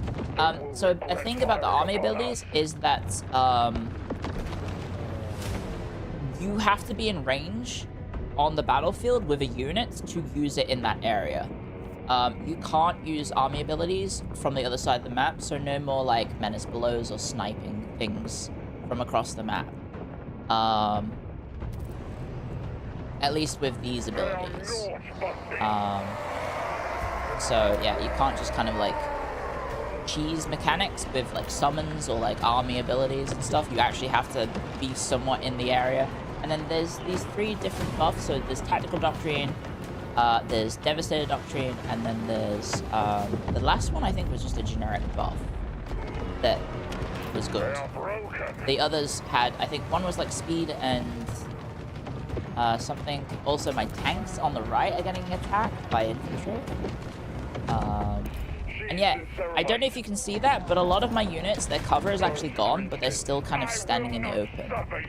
And a lot of them are actually just kind of like passive. I don't know if you can see that. I can see it in the footage now. Some of my guys are passive. But yeah, I was like, oh, the orcs are hitting my tanks. That's kind of funny.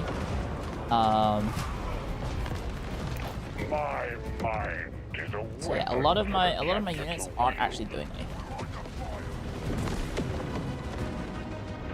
And then I remembered, oh wait, the laser thing. I gotta use the laser. Any flying units? Not in this access. There were no like, what are they called? The land riders, or the things that they fly through the sky. Not land raiders, what are they called? The effects look very cool. So yeah, with the greenskins, a lot of their units have very low leadership or morale. I think it's morale in this game. And they do have some unbreakable units. I think the war boss has already died by this point. He ran into my infantry. So I think I realized, wait a second, if I just kill the Stomper, I'm gonna win. So I just send everything onto the Stomper. The Stomper is gonna try and stomp me. Is this Dawn of War? No, this is Warhammer 40k. In Total War. And then there goes the Stomper. It does a big explosion.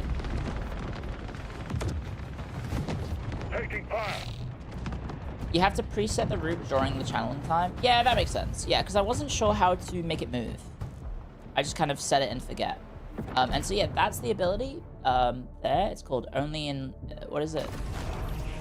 You basically just make your unit unable to die. And I used it on the tank that is still shooting at the Stomper. Which I thought was a kind of fun little detail that, like, the unit it was fighting against, it kept shooting at.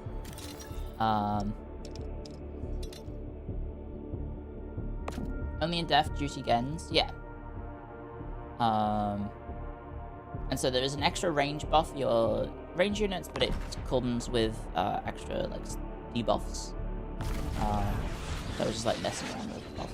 And then I think at this point I was like, wait a second, maybe we should get some animations of the guys running on the map, because I didn't really get that. There's also some textures that's, like, a little funky. What else was there? Oh yeah, some cool things about it was like, oh yeah, every time we've seen this battle, it's been Space Marines defending against orcs. So this time it was Space Marines attacking orcs. And I don't know if you can see it, but the map has some little differences. So for example, the structures over here have been orcified. They have like sheets of metal, like jagged metal all over the place, and it's very orc themed, and there's little orc symbols everywhere. So that was cool. So the Lottie Marines were victorious. Taking cover. The orcs behave like normal armies, and the Marines are impervious to morale damage. Yeah, so Space Marines are unbreakable. Watch out, brothers. In the orc roster, the Stomper is unbreakable, but in the Space Marine roster, the entire faction is unbreakable. And I believe Space Marines also have the ability for regeneration. Is there infinite ammo? Yes, there is infinite ammo. And you can kind of see there are some things like, oh, like the vehicles I blew up, I didn't have any collision with. It would be nice if there was, but I imagine that's an extra sort of difficulty to the game if they start having to calculate like collision with units that have been defeated, right? I hope there's going to be battle maps a little less brown. It did not help that I picked a map. I picked my faction to be Lottie colored, so they're all brown. Ready. There are reloading, but there's infinite ammo. Yeah, so you don't need to resupply the troops, but they will need to reload their guns.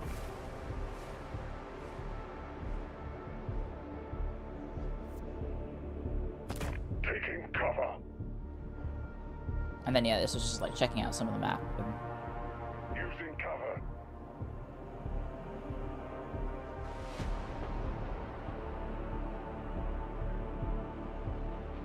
It was strategic, so you had camouflage, yeah. And I was like, oh look, there's all orc-themed stuff on the map. That's cool. Our position is suboptimal. Did you see much variety in terrain types? This was literally the only map that we had. So what you're seeing is what we had. And yeah, you can kind of see like my vehicles are just like saying, screw you cover, and just blasting it over.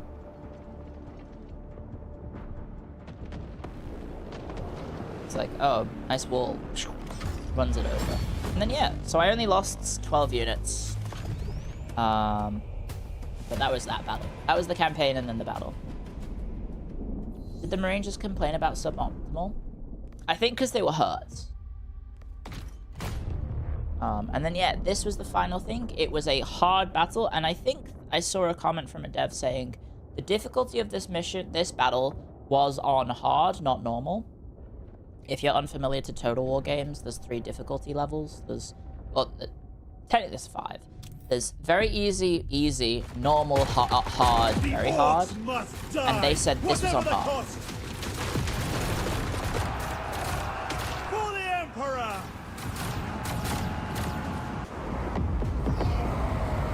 Ah! That's greenish bash.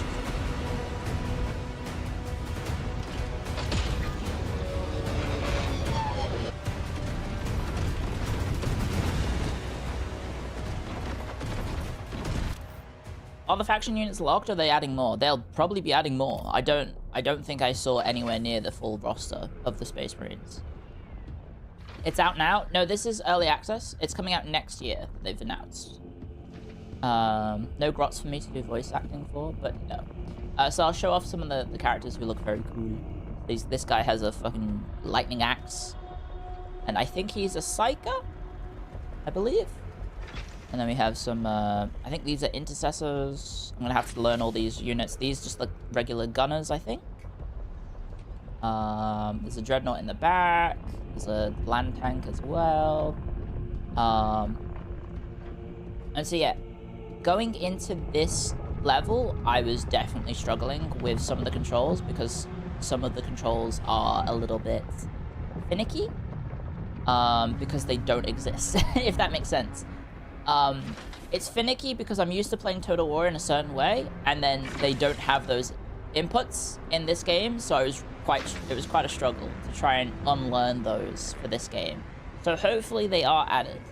Fingers crossed, because that makes a huge difference to, you know, being able to play it like a decent amount or decent way, at least for me, being used to Total War Warhammer. So yeah, things that I noticed. Every battle that I played as the Space Marines, I started off with some Imperial Guardsmen on the map already deployed ahead of me. And I'm not sure why, but, you know, it's cool. I guess because the Space Marines are typically like a panic button, right? They're like oh shit, we need help. Deploy the Space Marines, right? You're not going to have a battle that's just Space Marines, normally. The Space Marines are like, hey, we need help. So I imagine that's probably the reason. But yeah, you can see the force that we start with. It's pretty small. And I know Space Marines aren't going to have big numbers. But yeah, I think I have 9 units here, 2 of which are dreadnoughts, 1 of which is a tank, so I only have 6 infantry. And so, yeah, you call them in when you need help. So it's like, oh, well, there's some natural cover here. I'll go here. How do you feel about the game? It feels really satisfying to play. It's Total War. I like Total War. I'm a big Total War fan.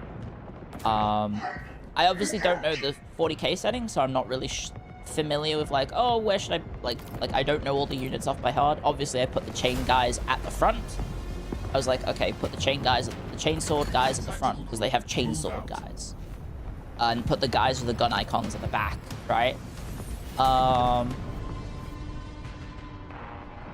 And I think this is me activating like the speed boost because I was like, oh, I'll get to cover faster, which is kind of cool.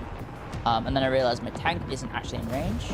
But you can kind of see the Imperial Guard. They're actually doing a decent job of like doing some solid damage to those orcs over there. And then my guys start shooting. But yeah, you can kind of see I'm already getting overrun by the orcs. And I just completely forgot about the redeploy mechanic for like 10 minutes. I think it takes me a while to realize, wait a second, I need to use these redeployment things. Because there's a lot of guys coming in. And I think this is me thinking, oh, maybe if I should send this now. But yeah, you have to be in range with a unit to use it. And yeah, it's not a very good one, is it? I think I just hit those little tanks. Oh, no, actually some orcs directly walking into it. Yeah. Right on.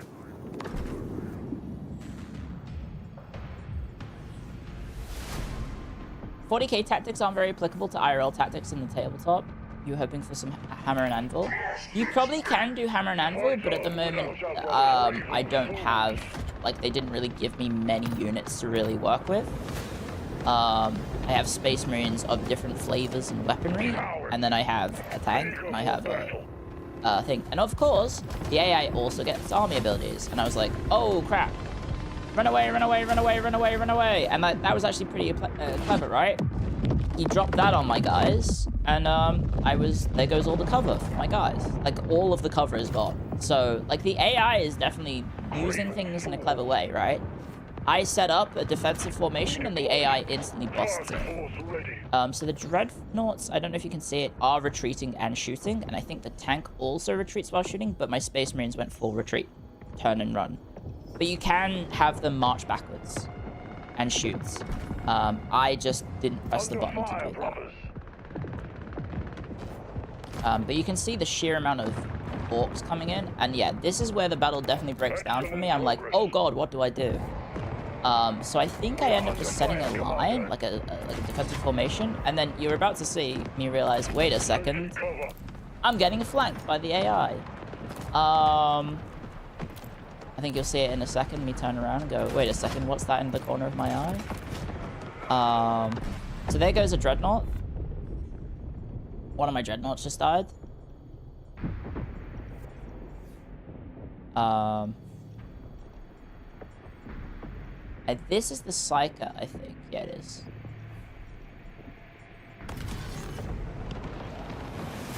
And there's the thing. Oh yeah, and so I don't know if I showed it. There's me realizing, oh wait, I'm being flanked. Does this have a release date? Next year. That's all we know.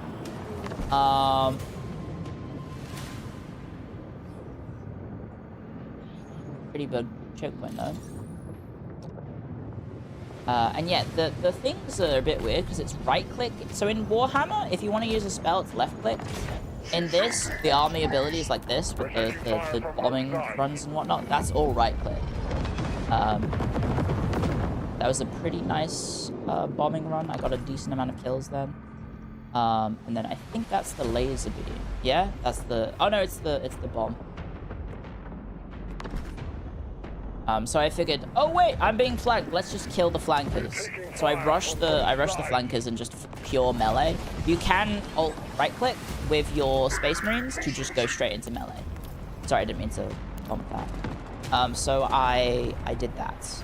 There are jumping abilities as well, but again, you can't. So there goes the Dreadnought.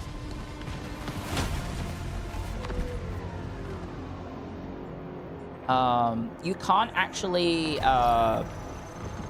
click every unit of a type. Oh, and then, sorry, I missed the bomb.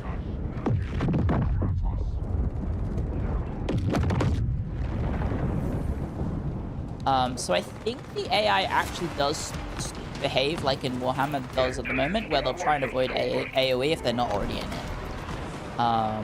So yeah, I do have a tank in the melee. I know, it's not very good, guys. We shall be avenged.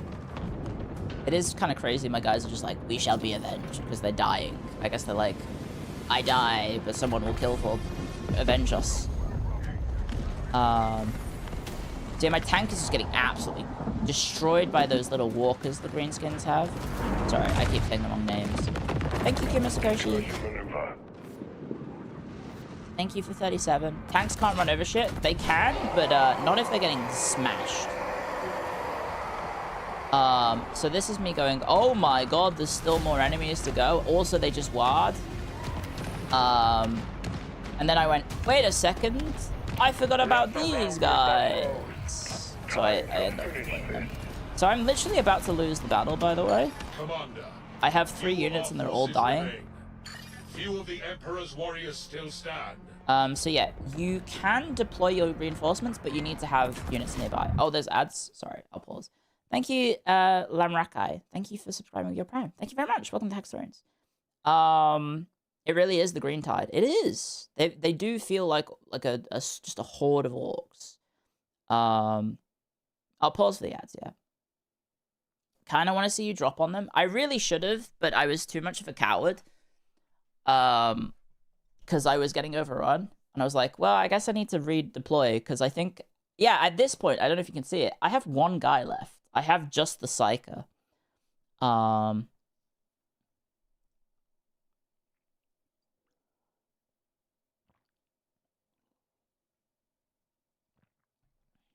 I have 1 Psyker left because I'm getting my ass beat. Thank you, Unity, for using your Prime as well. I very much appreciate it, guys. I didn't read the codex. No, I didn't. So I apologize for using the wrong terminology. I'm so used to Total War Warhammer, where I'm going to call things greenskins, and I'm going to call them... what am I going to call them? What I've been saying? Greenskins and all sorts. Enemies are the landing pads. Yeah, I just kind of panicked because I was still kind of frazzled by the fact that a lot of the key bindings aren't in the game. They're still greenskins? Okay. Thank you, Zidane, for the super chat, by the way. I like orcs. I hope they win the fight. Well, I don't want to spoil anything, so I won't. But yeah, I think one of the cool things about the Psyker is if you cast the Psyker ability and the unit dies mid-cast, they explode and do the spell. They do the Vortex of Doom on top of themselves where they died. So that's a cool little thing about the Psyker. So there is a little bit of a risk. You can't just have spellcasters going doing stuff. But yeah, I hope you don't mind me using terminology that is like is from Warhammer 3 rather than 40k. Nearby reinforcements. Can you actually call in other Space Marines into the battle? Yes. So I started the battle with 9 units. I actually have 1, 2, 3, 4, 5, 6, 7, 8, 9 extra reinforcements that I could call in to the battle. I think for the orcs, they kind of just say, they go, wow, and more units arrive. I think that's how it works for them. Whereas the Space Marines have to drop pod them in. Oh, you mean like another army? I don't... No, these are just... oh, maybe, yeah, nearby reinforcements. You can have reinforcing armies. But yeah, so things that were definitely throwing me off. Key bindings. None of my key bindings were working because they just aren't in this version of the game at the moment. And then just getting used to the feel. So, you know, not knowing the units and not knowing what they do and not knowing what the enemies do. Yeah, it was definitely very overwhelming, but it was cool. So yeah, I'm down to 1 guy at this point, and I was like, oh crap, I have to bring in the reinforcements, otherwise I'm gonna lose. So I think the units I bring in are melee units, and then the orcs instantly jump them. I thought that was really cool. Hi, Potato Woman. Thank you for 2 whole years of support, Thomas. I thought that was really cool how I brought in deployment. I deployed my Space Marines, and the orcs instantly jumped them, right? Like, that's smart AI, right? It's making clever decisions. So I give them a buff, and then I think I retreat the gunners. And by the way, yeah, he's still there. He's still alive in there, by the way. The named character. Oh no, he's not a named character. He's a librarian in Terminator Army. Terminator armor. Sorry, that's just orc mentality. And I think I'm about to pan over to him as exploding, right? I think he dies very soon.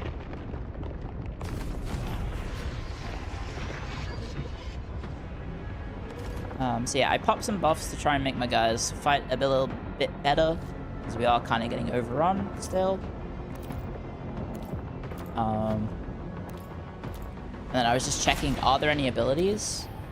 No, but there are some orcs there are some drop pods. So apologies, guys. I didn't think to just drop on the enemies. But yeah, the deployment area that you can have is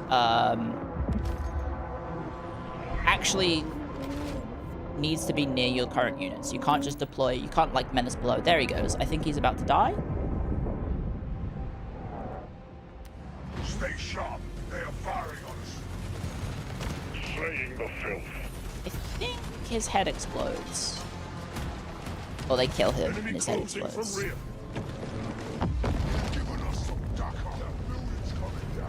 And you can hear some orc voices there. It's pretty cool. Giving us some dakka. And then I saw, wait a second, that looks like a nice little clump of enemies. Let's drop this on them. Your enemies are moving into the open.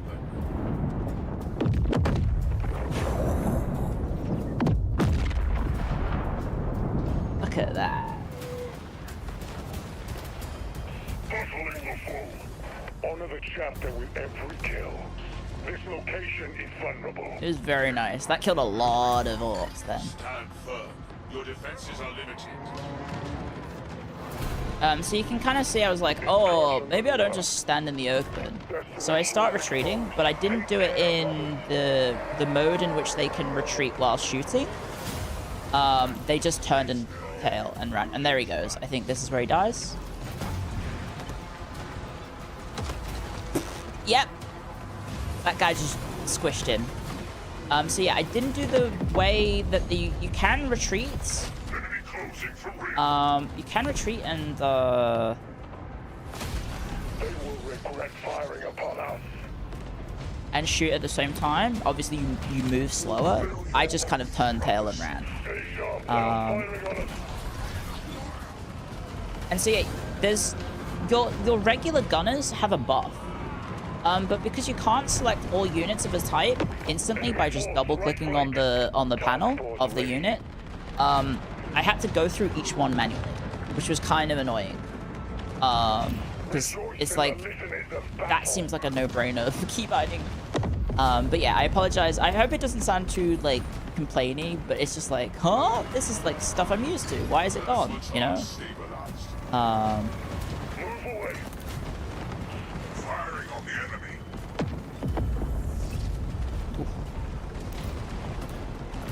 Do not be slowed.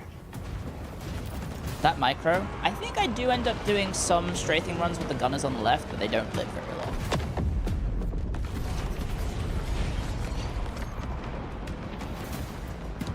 So these are all my units. I don't have any more units, by the way, but he's also running out of units. Like, he's basically just being propped up by that stomper. And I'm also doing this micro with, like, 2-second delay.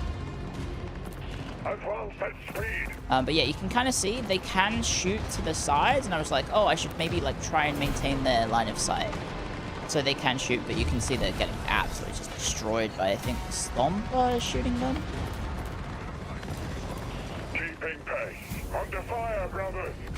And then you can kind of see some gunners just like kind of shooting the wrong things as well.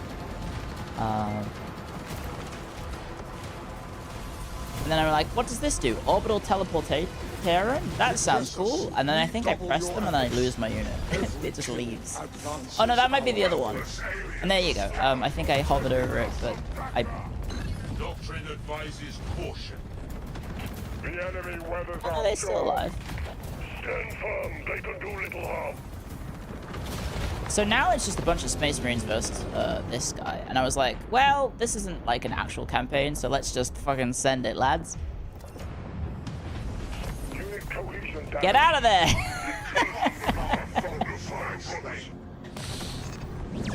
Run!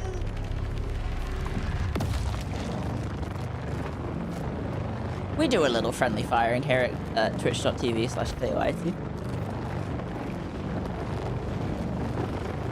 Just a little bit of danger close. And then I think at that point I'm like, well, I think the Stomp is the only thing left, so let's just go in guns blazing. Under fire, brothers. Acceptable losses. I'm pretty sure I lost like 80 Space Marines, which is probably like Space Marines' worst nightmare. But there you go, I won. Brothers, we are not in a good position. Duty and honor. Yippee! Somehow won. Somehow won that. Yeah, 92 losses.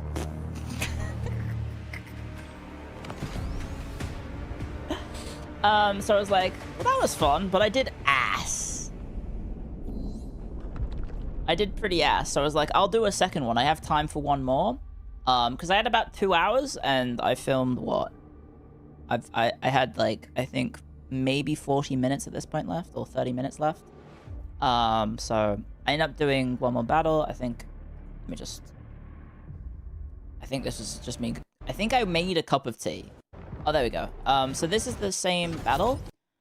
Yeah, this is the same battle. I was like, oh, I'll try going over here. I can maybe make a choke point. There's 2 paths in, right? I can hold in the middle, and then I'll have a choke point.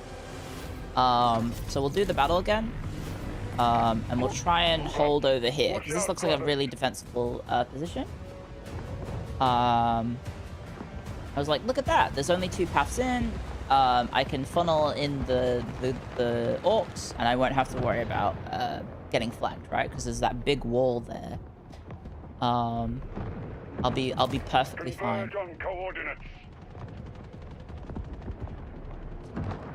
Thank you for the super chat, Mongaran, by the way. Did I miss any subscribers? I don't think so. Also, Shadow Imaginary, thank you for the super chat from before as well. Sorry, Taking cover. Apologies, I may have missed some. And Ritz, thank you for the gifts up to Luna. Many foes await. Show them fury. So yeah, I was just like messing around. I was like, oh wait, units have abilities. Let's press those. I don't think the Dreadnoughts had any abilities. They just got a lot of guns. Fuji, thank you for subscribing as well. Thank you very much.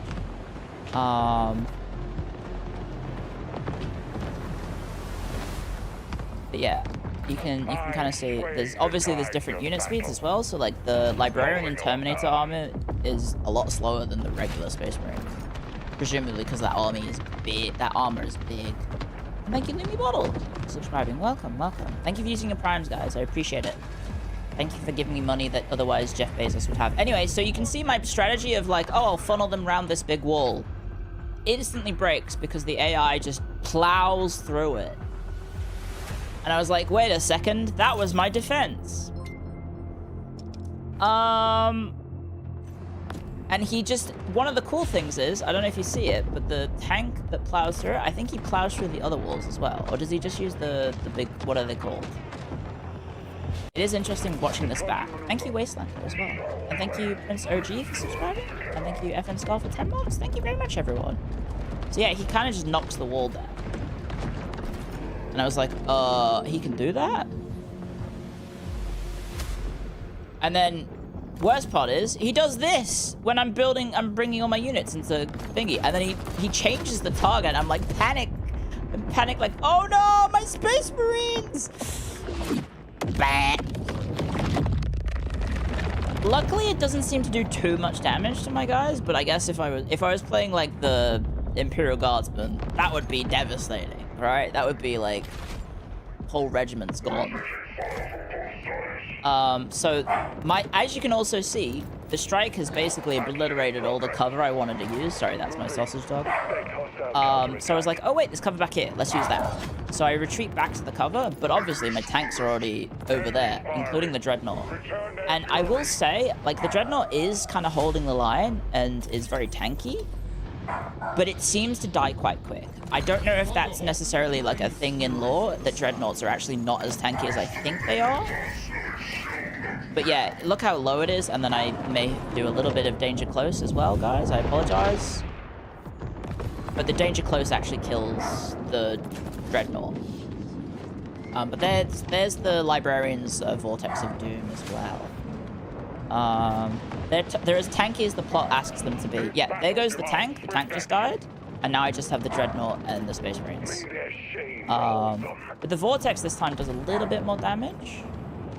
And I figured, well, I guess I'll have the Dreadnought up front. It'll hold back the enemies. And then I was like, well, I'm getting overrun instantly. This strat didn't work, so I panic deploy some more guys instantly. Again, sorry. Figured, you know what? Maybe we deploy them at the back, because then they'll be able to shoot from the back, and I won't be as boned on my flanks.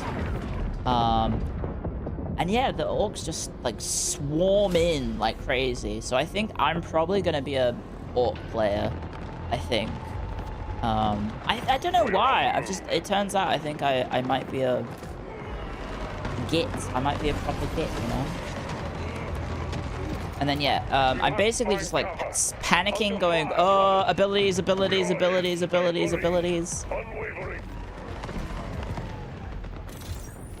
We're taking fire from both sides. So I think I send in the intercessors there into the melee to try and pin down all these orcs whilst I bomb them, which is probably not what you're supposed to do. But what's a little danger close? And then it turns out there's even more orcs coming in from the right-hand side. And I was like, what the hell do you mean there's that many orcs there?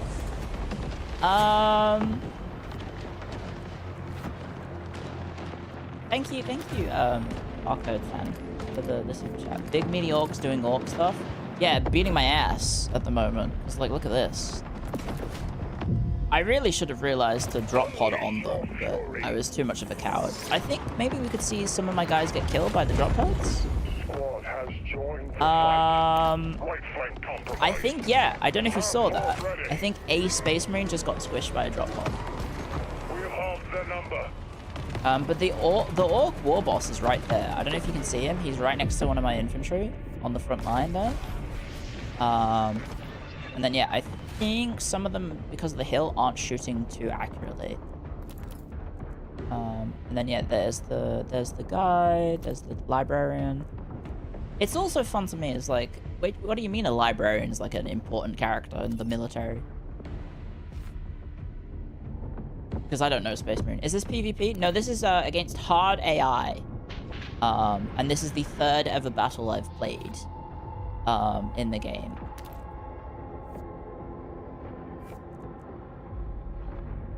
It's hard to see the units because the icons are kind of blending into each other. I mean, there's blue versus red, right? Like, my librarian is there at the top. And right next to him is the war boss's icon. And the war boss is very low health. So I've actually managed to... There he goes. He's dead. There goes the war boss. So I guess the librarian kind of just beat his ass, maybe? But the rest of my Space Marines, not so much. We're kind of getting overrun. Thank you, Varag. Thank you for the raid. Welcome, welcome. I hope you had a wonderful stream. Sorry, I'll give you a shout out. Welcome, welcome. I'm showing off the footage I recorded of Total War Warhammer 40k. I hope you had a wonderful stream. How was Warhammer Online Age of Reckoning? Oh, my friend and I might be playing that soon. If I can convince Lumi to play an old MMO. Which I think won't be very difficult. Plasma weapons no longer overcharged. So yeah, like I said, the regular gunners all have a buff that they can apply to overcharge their guns, but you can't group select them. There's no way to group select the plasma gun, like the gunners. So I was going through each one at a time to do it.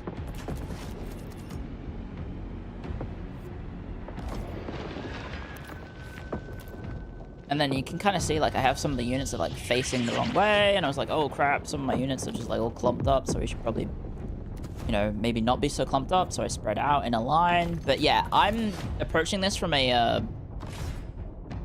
Warhammer 3 perspective of, like, I guess I just set up gun lines, right? But I guess I do also need to be in the melee. Because I think some of the guys with the power... They're called power fists, right? They're probably meant to be melee units. But yeah, I just lasered the Stomper again. Thank you, M1 Garand, for the super chat. Have you ever opponent zoom into the battlefield and watch them fight the ground level? I do early on in the tutorial I did, but not in this because I was too panicky. Because yeah, this was when I said it was hard AI. I didn't think it would be that difficult, but obviously new game, getting used to everything, not having all the key bindings I'm used to, so it was kind of like a little stressful of like, oh god, gotta do all these things. The lag is crazy. You have to remember the footage is coming from... I was also on half speed, by the way. That's why it was slow. But the stomp is already quite low, because I think the laser did a good job of just obliterating it. And you can kind of see them shooting the stomper whilst I order them to shoot the other thing.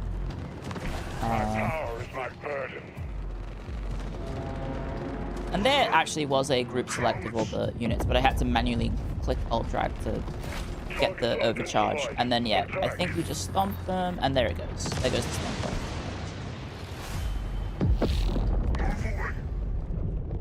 Yippee! Fulfill your oath, brothers. So yeah,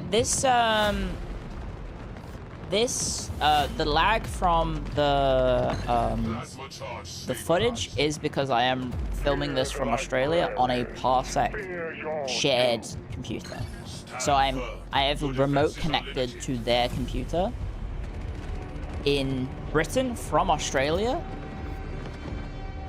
And so there's going to be a little bit of a hitch. But there, see guys, improvements. I only lost 75 instead of 92.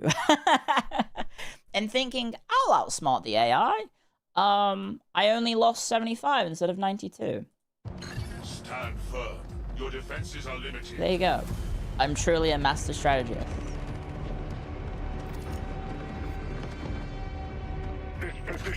This is surprisingly stable for a server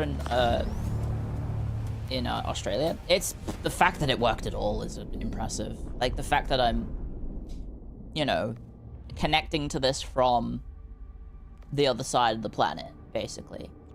And it's running as well as it is cool. Guys laughing gameplay. I recorded this 2 weeks ago, I think.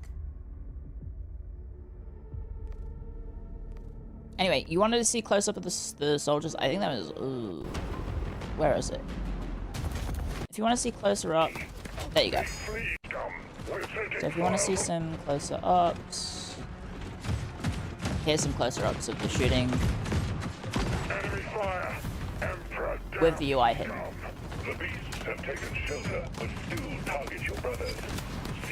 Oh, you're mentally ill. Okay, let me get rid of you.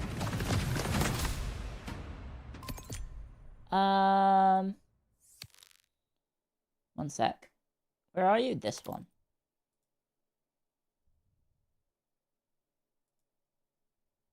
Cool. Bye-bye.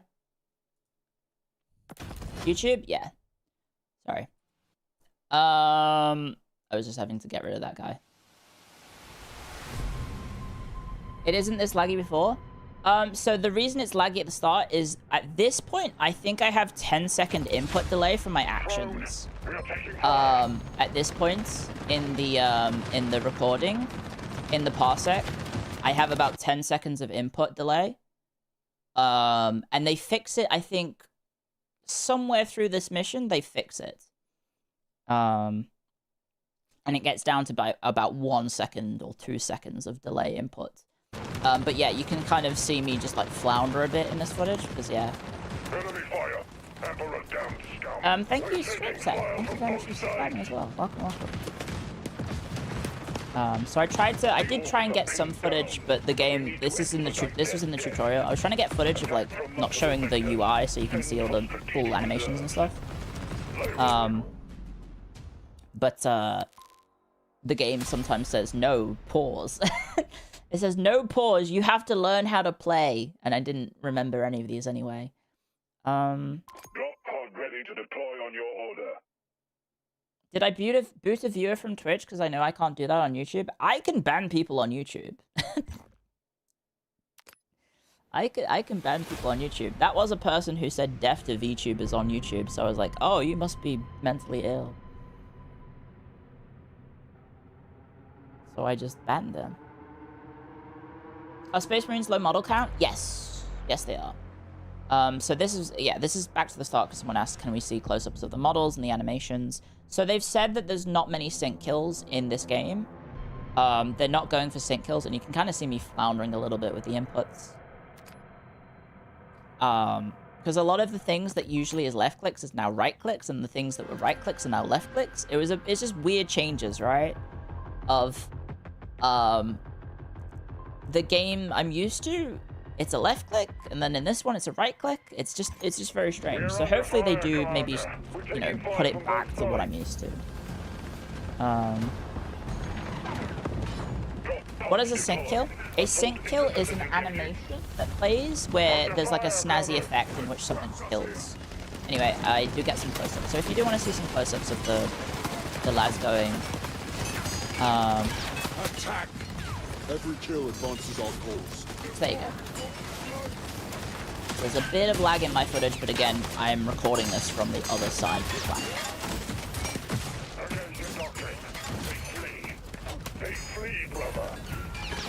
How did you find the orcs? They're pretty cool. Obviously, like, a lot of numbers. High unit entity counts. Probably, like, not the most lethal, but, I mean, when I was facing... They are fighting Space Marines, right? So, I don't know why it's so laggy. Actually, it wasn't that laggy. Hang on. I'm gonna restart this, because it might be the media player is laggy, perhaps. Because I don't remember it being that laggy. Is that this one? No, is it this one? Aha, okay. Bear with me. I'll just hide it and then reopen it. Because yeah, I don't remember it being that laggy. So let me just redo this.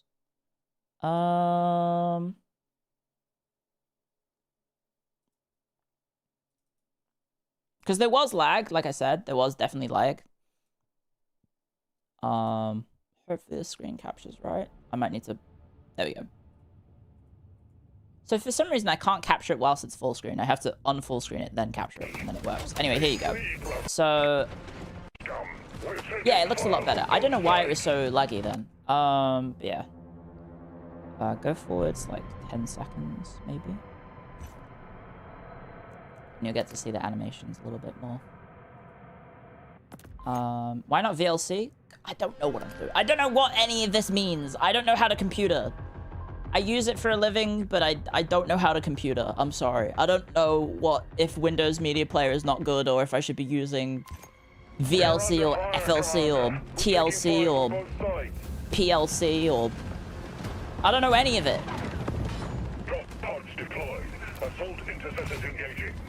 I'm using the thing that's on the computer, and if it doesn't work, then I complain to my friends. Anyway, yeah, this is a lot better. Okay, there you go. It's not so laggy now. You can kind of see the... I don't know why it's so laggy. But yeah. And they go.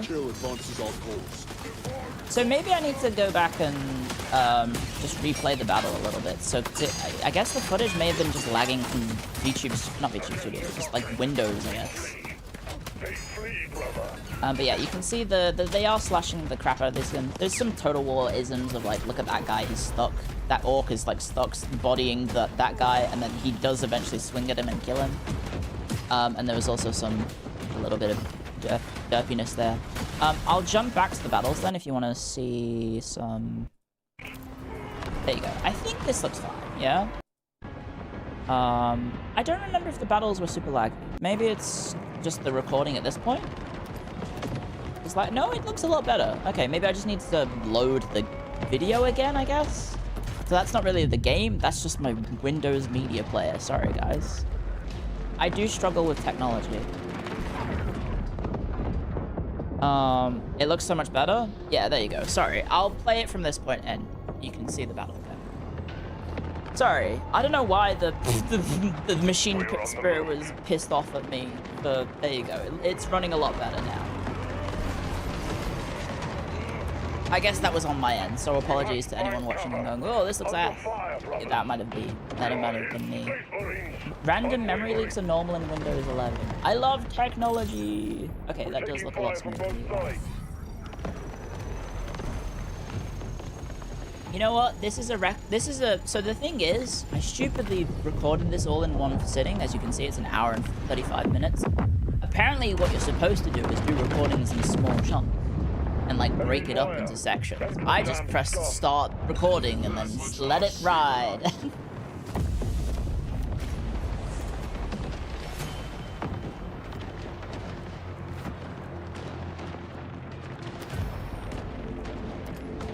Here you go, level 6. Good old choke point battle. See, the thing is, I tried to make it a choke point battle, and then it, the orcs killed my choke point by just smashing through the wall I was going to use as a barricade. Yeah, okay, this is running a lot smoother. I should have restarted the video. When Microsoft can't even make a decent media play, they probably shouldn't be making an entire operating system. Might be right.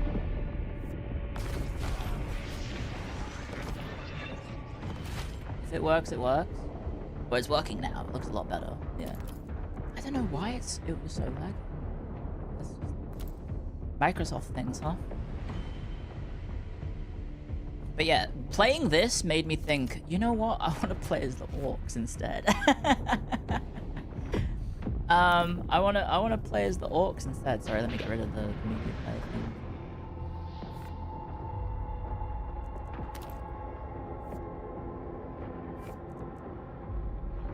Because they look fun. They just go in and go, "Rawr, we is better than them." And then yeah, this is me, I think, panicking and going, I'll just press all the buttons. I think this one I was like, I don't know what that does. I'll press it. So this is me being very clever, and I press the button on my unit. Turns out the thing that's called orbital teleportation teleports your unit to orbit. And I was like, wow! Where'd it go? Who'd have thunk? Who'd have thunk? So I intentionally, I did it for the content, definitely. Yeah, so it puts it back into your reserves. And yeah, the game is on 0.5 speed, by the way, in case you're wondering why is it so slow. It's just on 0.5. I made as a Total War 3 player by Total War Warhammer 3 player by having a redeploy button. Plasma weapons no longer overcharged. Yeah, it is running so much more. Good old Windows. Yeah, so I tried to use the cover system and then instantly got caught by the AI twice. And it just it blew up my cover twice. So it was kind of interesting, right? Of like, oh wait, the AI is actually kind of playing. I don't want to know if it's like technically smart gameplay, but it makes sense, right? I put my guys behind cover and they blew it up. So it's cool that cover isn't just going to be like a permanent I win position, and you can counter people bunkering down. Because obviously with games like Total War Warhammer 3, you kind of can't counter like a slope or like a vantage point. You can't really counter that. There's a lot of dead orcs there. Yeah, there are.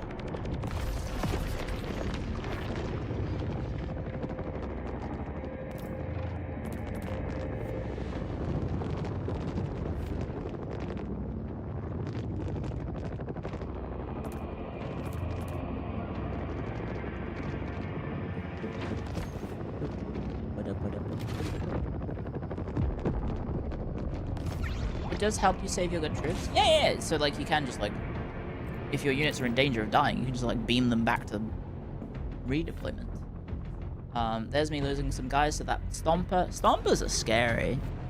They're very scary. Yeah, trees in Warhammer 3, obviously the strongest unit, because a tree is indestructible. You can't even use fire weapons against them. Which is really weird to me, because in historical Total War games, you can burn down trees. So going to the historical games from the fantasy games is so weird. It's like, oh, wait, they have this? The technology does exist, and they just didn't put it in fantasy? It's so strange.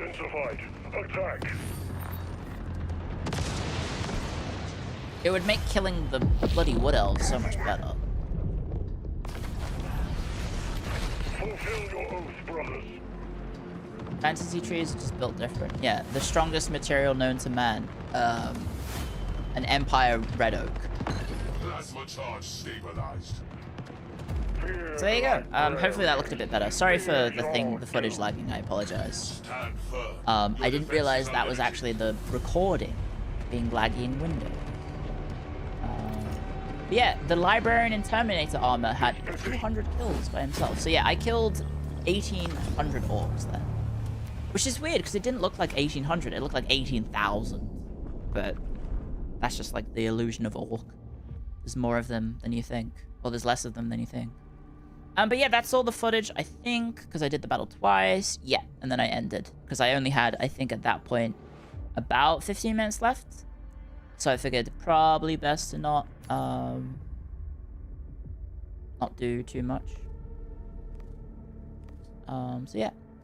Thank you again to Creative Assembly for inviting me to the sneak peek of the Gamescom build. So yeah, if you are confused as to what this is the Gamescom build. If you happen to be going to Gamescom, this is what you would be playing. And if you aren't able to go to Gamescom, this is what they were playing. So yeah, thank you to CA for allowing me the chance and opportunity to see this. It looks really cool. Do you guys have any questions? I'll just we can put it like that. I'll just pause it like that, and we can have the thing in the background so it looks cool. If you have any questions, I'll try and answer them. I have a cheat sheet of a Reddit post that has like all the information. If you have questions that I don't know, I can try and look at it. What races are they starting with? Eldari, Orc, Imperial Guard, and Space Marines. Those are the 4 factions at launch. Was it fun? Yes. It is fun, but different. So obviously still need to get used to it, and also the new systems, and then hopefully the key... my biggest gripe with the game was keybinds and inputs that are in Warhammer 3 weren't in it. So I couldn't double-click units in the army panel to select all of that unit type, like you can in other Total War games. That was gone. And then another thing was that I couldn't alt-drag armies in formation. How well did the game run? It seemed okay on their system. Like, you can see it running pretty smoothly just then before, right? Like, I mean... Taking cover. Like, the units, it is running smoothly. It seems fairly stable. It's just my Windows recording was a bit laggy for some reason. But it seems like, you know, there's a lot of units being tabulated over here. And the units are moving smoothly. The frame rate doesn't seem that bad. It's still an early build. How large is the map? Pretty big, right? Like, I'm just fighting in one subsection of the battle, but there is a pretty big space. So I think there will be the potential to have massive armies. It's just I'm playing as the Space Marines, which is the complete antithesis of big armies. It's small, very high quality units versus big sprawling armies.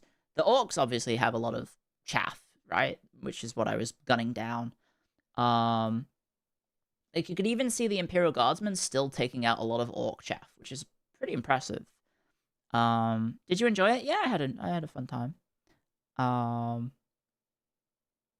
Tyranids will go crazy in this. Yeah, like, it'll be fun to see all the factions that get added post-release. I do hope that my main hope is post-release goes smooth, that they don't have to spend a lot of time, not to use other games, but like a big thing about Europa Universalis 5 at the moment is that launch had a lot of fixes needed. So, extra new stuff has kind of been pushed back because they were still in the process of fixing things in the first, 6 months, basically. Can you paint your troops? Yes, you can. You can make custom armies that you use in a campaign. So, because we were only playing as the Space Marines, I only had the option to customize the Space Marine chapter that I had, and you can choose the name, and you can choose the colors, and the emblems are, you have like 4 layers. I just went for, I apologize about the poor print. I'm not a furry, by the way. I was trying to make my sausage dog a Space Marine chapter, That's why they're spitting. They're called the spitting canines. I probably should have called it the screaming canines. But I was trying to make my sausage dog because she's a chocolate colored sausage dog. So that's why I made them that. That could have worked as well. It's a pretty Lottie looking creature. I made the Lottie chapter. Yes. Any other questions?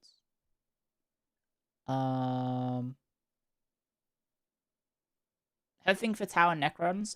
I would imagine all the mainstays of the setting are going to be there. It's just going to probably be a lot of content post-release is just going to be like paid DLC. So hopefully there's not too big of a delay. Because my main concern at the moment is there's only 4 factions, right? It's neat that you have 4 factions, but I'm not so familiar with the 40k setting to know how much replayability there would be playing one type of Space Marine versus playing another type of Space Marine, or playing one type of Imperial Guardsman versus playing another type of Imperial Guardsman. Like, maybe the 4 factions will feel different, but, you know, one of the cool things about Warhammer 3 at the moment is, if I feel like playing a green skin right now, I have 7 options to choose from, I think. 6 or 7. Sorry, I didn't mean to do that.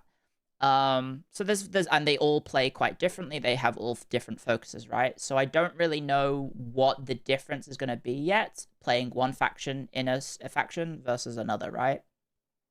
Yeah. What was the biggest gripe, if you had any? So the biggest gripe I had was some of the key bindings and inputs from Total War Warhammer 3 aren't in the game. You cannot, at the moment, double-click a unit pane, like in the army, in the battle. I wasn't able to click on, say, this gunner here and select all the gunners in my army. It would only select one of them. So trying to control the army felt very awkward and clunky because I couldn't control units via their type, and I couldn't select all of them and move in formation by pressing Alt and left click drag. Or is it Alt, or is it Shift, or is it Space? I can't remember. I do these inputs instinctively, so I don't remember which button press it is. But moving units in formation like you can in Warhammer 3, it is Alt. Okay, so yeah, Alt and left click to move units in armies in formation. You can't do that in this game at the moment. So it is missing some quality of life inputs, which is going to be weird to deal with if they don't get added. So hopefully they did, because I did put in like, this is my feedback, please give this. They'll bring in the other races, or people will be sad. Oh, absolutely. They're 100%. Like, they've said that this will be the only Total War Warhammer 40k game, and it will have post-release support for the other factions. Is there plans for co-op? I think so, but they haven't shown anything. Yeah. And what are the plans for differentiating different sub-factions? I don't know. That is one of my main concerns, is how will playing the Ultramarines differ from playing the Salamanders, right?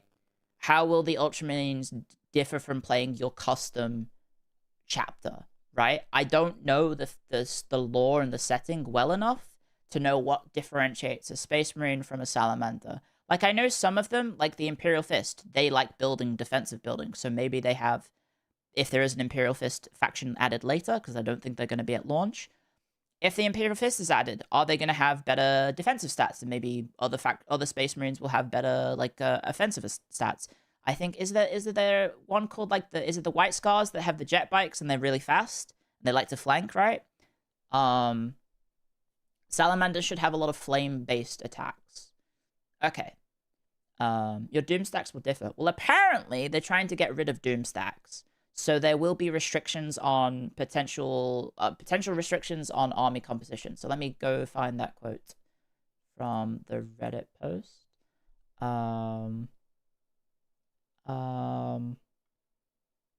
If I can find it.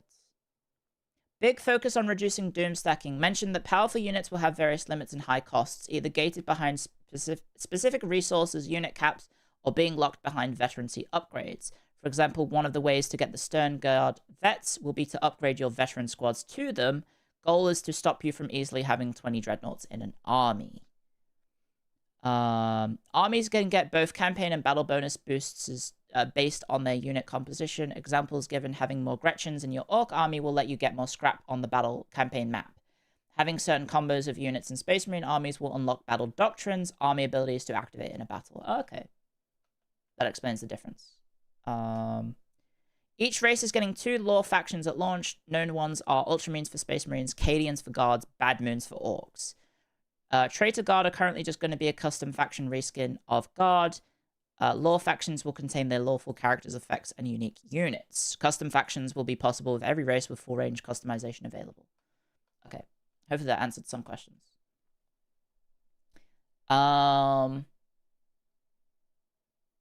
Evolving my Space Marine Guard squad that's injured into a Dreadnought. Yeah.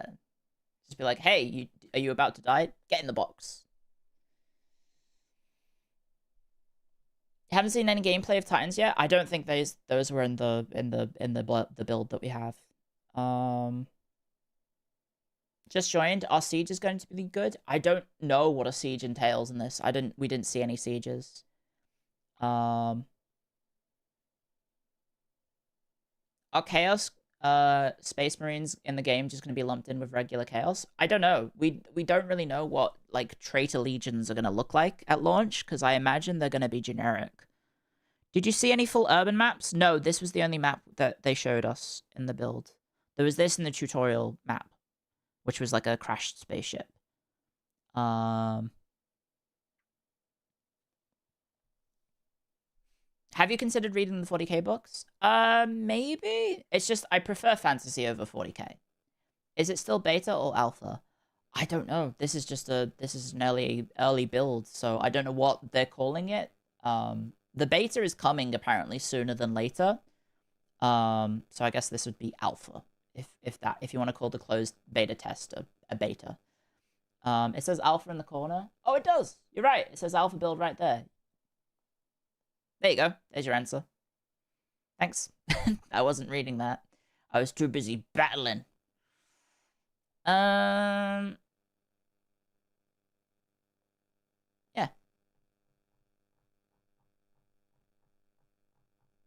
I was too busy looking at the orcs and being like, God, I wish that was me. God, I wish it was an orc. It just seems like a lot of fun, you know? Being a proper git and smashing with your friends.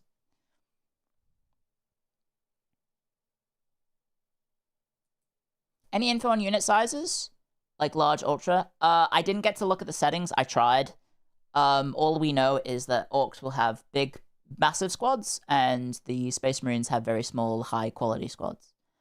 But it seemed like some of the orcs did have units of fairly high quality, but obviously they're not going to compare to a Space Marine, right?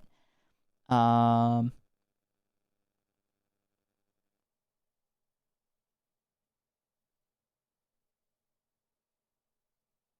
okay, sorry, I was just checking my notifications. Yeah, I got hands-on in the game. I've just spent the last, almost 3 hours kind of showing it off. The trailer had a Stomper. Oh, yeah, look at him. There he is. He's right there. There's his Stomper. It's big and slow, though. So, like, I don't know how strong the Stomper actually was. I didn't check, like, the stats to see how much damage output the Stomper was doing. Like, you can see that my Psyker here has already got 80 kills, and he got those 80 kills from just the Vortex of Doom here. But obviously, this is against the high entity count faction, like the Orcs, right? So, I got 80 kills with just one Vortex. 83, I don't know if it goes up, 84, 88, 89.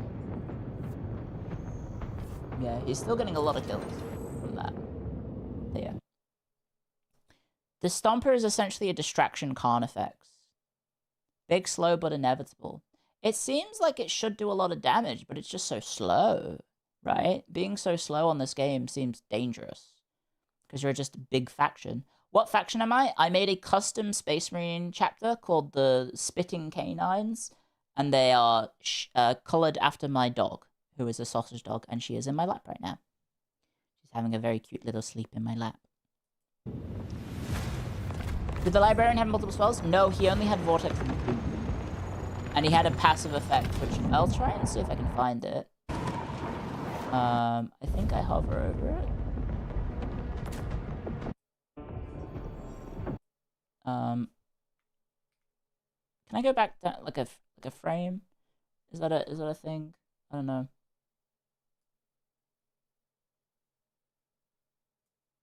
There's the vortex. Okay, well, I'll just try and pause it when the vortex goes to castle. Did EA say anything about limiting spells? EA? Do you mean CA? Yeah, so there's only 2 uses of this vortex. I don't know if you can see it, but I'll click on the Psycho soon. There you go. So you see, it has 2. There you go. Okay, so this is the Vortex of Doom. Moving, damage per second 200, armor piercing 90, radius 20. So here we go. Warp instability. If killed whilst this effect is active, so whilst the spell is active, if a Psyker dies whilst the effect is active, it will conjure a second Vortex of Doom, and their body may explode. Which is kind of cool. Are there Titans in the game? I don't think so. I don't think so. In the version I saw, I don't see anything. Golfin Flaneur, thank you very much for the raid. Welcome back. Army Painter is standard? Yeah, it is. At least in the version I played, I got to paint. So yeah, again, there's limitations with like, hey, you can't use your army abilities whilst you don't have any units nearby. Yeah. Did the librarian have multiple spells? Oh wait, I already answered that. No. Any other questions? Any other questions about it? The Eldar will likely have their Wraith Titans. I don't know. I don't know the setting, guys. I'm sorry. I'm a Fairweather fan. I only know fantasy, not 40k. I don't know what any of these things are. Did you get a look at the campaign map? I did. Prior to this battle. There you go. So this is kind of what the campaign looks like. You have settlements, and you can recruit units. The settlements have garrisons. You move units on the map. Movement is now tile-based, so there's like areas. The maps are kind of split up into tiles, and you move set amounts per turn. You can move to 2 action points. So this symbol above the army here is like your action points, and you can move to 1 tile that uses an action point. You move to another tile that uses another action point. Yeah. Fantasy is better than 40k. I will agree. However, I am still looking forward to this game. Because it seems neat. And I do hope that they keep up with supporting Warhammer 3 as well. Which they said they would. I imagine it'll probably be limited faction packs, right? Probably just like... I imagine after End Times, it's just going to be one-off leader packs, probably. But that's Warhammer 3. Tile-based, we're back to Medieval 3. Medieval 1. I think it's kind of like Shogun 1 as well, I think someone said. Hi, send code me plos. I don't have any codes to send, sorry. Fantasy may have Egyptian skeletons, but 40k has Egyptian space skeletons. Yeah, but they retconned them to be like the Tomb Kings, didn't they?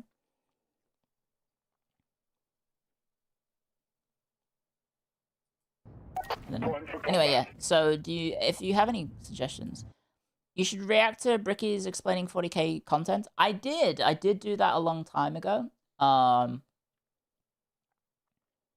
The problem is, I forgot. In Shogun and Medieval, you moved entire regions rather than movement range. Yeah. So movement range is gone. And it's just you move into sections. But yeah. Any other questions? I'm happy to try and answer them. I have a little document open as well. I assume it's 2 p.m. in your area. Have you had any dinner yet? It's not even 1 p.m. yet, so I haven't had dinner, no. I'm not going to remember any of it anyway. Probably not. I'll try to. Sync kills are in, but they're very restrained. Most combat will be asynchronous animations. CA want to be careful with disrupting combat too much with constant sync kills. Units will have a threat system where they will naturally back off, avoid melee units with units they consider to be a huge threat. i.e. a Space Marine with a chainsaw won't try and hit a Stomper. A Gretchen will try and avoid melee with an Assault Intercessor, etc. They will naturally back off from those units in melee. No transports on release. They will be added later. CA said they were needed for the game and very important, but the tech wasn't there to implement properly at release. Said they wanted to make it feel good and that the AI will be able to use it as well. Yeah.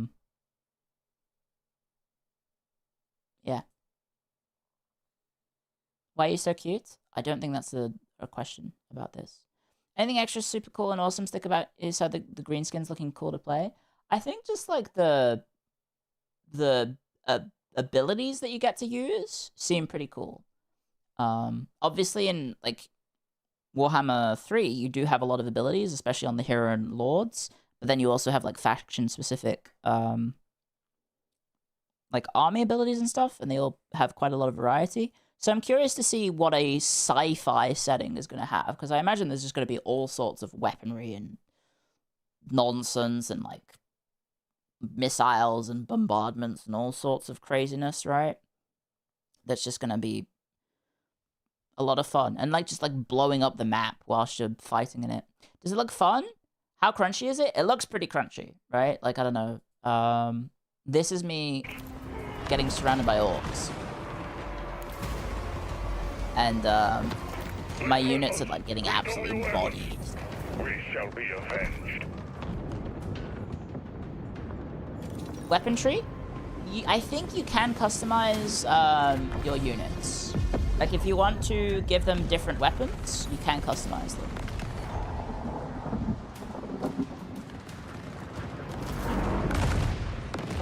Yeah, there's a bunch of orcs getting blown to bits. And then, yeah, these guys kind of just got sent to the slaughter. Sorry, my bad, guys. I sent them into the slaughter. And then there's the greenskin war, and I think literally just the greenskin war just spawns more greenskins. It might give them a buff, but yeah. Is there a proper win condition, or do you just battle forever? In this build, it was like a regular total war. You just need to win via combat. So there was no objectives to go for. It was just whoever survives wins. Time to finish this. But yeah, I think you can do some customization as to what equipment your units are going to use. Did you use the heavy flamer? I did not have access to heavy flamers. I did not have access to those. Do you know what the win conditions are for the game mode you played? I think it is, yeah, just outlast, just win via killing. Are there legendary lords? Yes. There will be faction leaders, and I believe they will be immortal. And then other units in your faction will be named factions, and those will not be immortal. However, they will function a bit like Total War 3 Kingdoms, in which if they fall in battle, they'll get wounded, and if they fall in battle again, they'll die. So you can lose named characters, just not your faction leader, which I imagine might be a Games Workshop thing. Space Marine don't do diplomacy with the Xenos. Oh yeah, they've already said that I believe there will be very limited diplomacy, aside from realistically probably like declare war or make truce. And you won't be like trading or anything.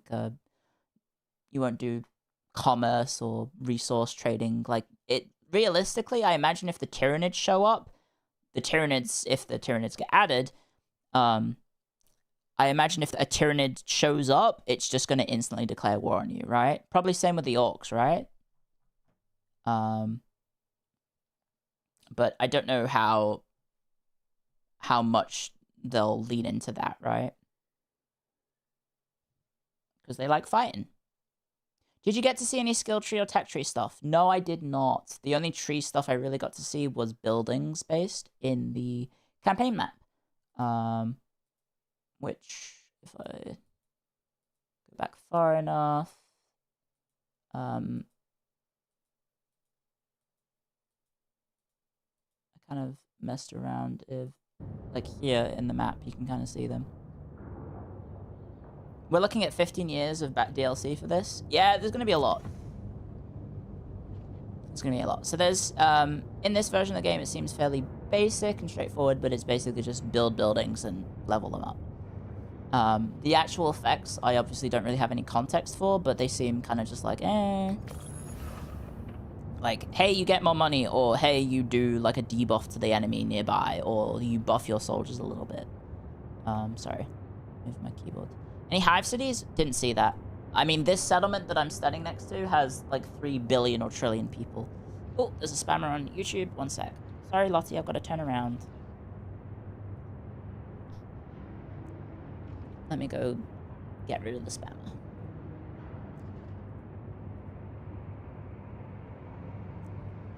There we go. Hello. Hello, hello. Spammer scum. Yeah. So as for resources, as far as I can tell, it's literally just a currency at the moment, but I think they've implied there will be extra, like, currencies or, like, resources that are used to make units. War is at hand, brothers.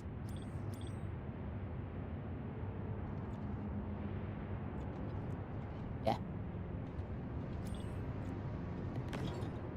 Seems cool. Seems cool. Yeah, any other questions? Because I think I might be done if there are no more questions. I'll try and answer if I can. Will you try out Dawn of War 4? I will be trying out Dawn of War, but that is now in December. It got pushed back, I think.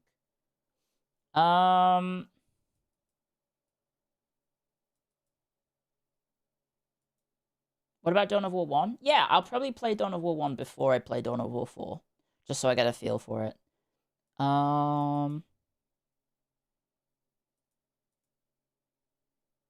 Yeah, it got pushed back. It's now in December. I think, I don't want to be too presumptuous, but Dawn of War 4 got pushed back, I think, like, a week before they revealed the announced date of End Times. Because I think End Times was dropping, like, the End Times DLC was dropping fairly close. I think within maybe a week or a week and a half of Dawn of War. But I mean, yeah, if they just want to cook it a bit longer, then that's fair as well. Thank you, everyone go around. Would you pay full price on release day? Yeah, for this, yeah. But that's because I also get paid to play video games, and they're probably going to give this to me for free. But I mean, it's still early days. I will most likely, unless something terrible happens, I will most likely get early access before release, so I will be able to stream it for you. And then you can make a judgment call on the quality of the game, if you want to try it at launch or not, based on that footage. So yeah. If you're wondering, if you're wondering why I have access to this, I was given remote access to play the game of the Gamescom build, so that's what this is. Yeah.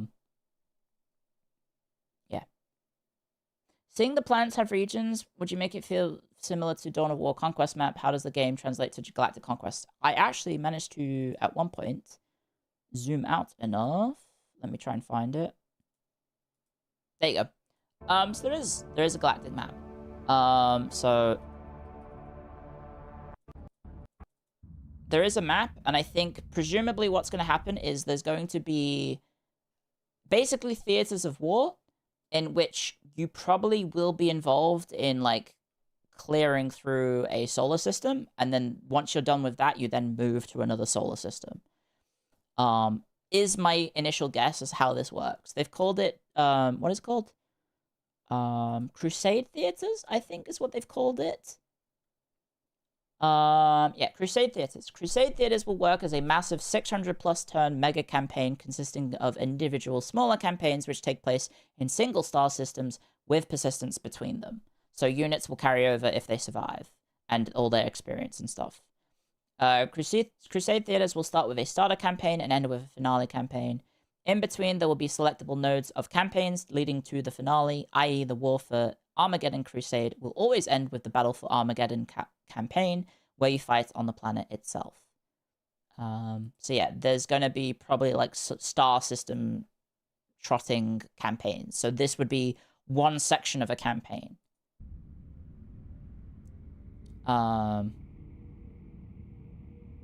It's a Total War map within a Total War map. I think kind of a way to think about it is, like, each planet is like a region, and there'll be, like, settlements in the region, or rather not region, like, I guess an area, where an area is like a bunch of settlements, and then once you're done with those settlements, you then jump to the next area, and then there's all the settlements there, and then yeah, so on and so forth, and then you have the whole system, and you have the whole continent, I guess, if you want to use it for a Total War Warhammer simile, I guess. Yeah. Renaming planets would be nice. I imagine they'll give you the ability to rename planets, considering you can rename settlements in Warhammer Fantasy. Can you play as anyone? There are 4 factions: Space Marines, Imperial Guard, Eldari, and Orcs.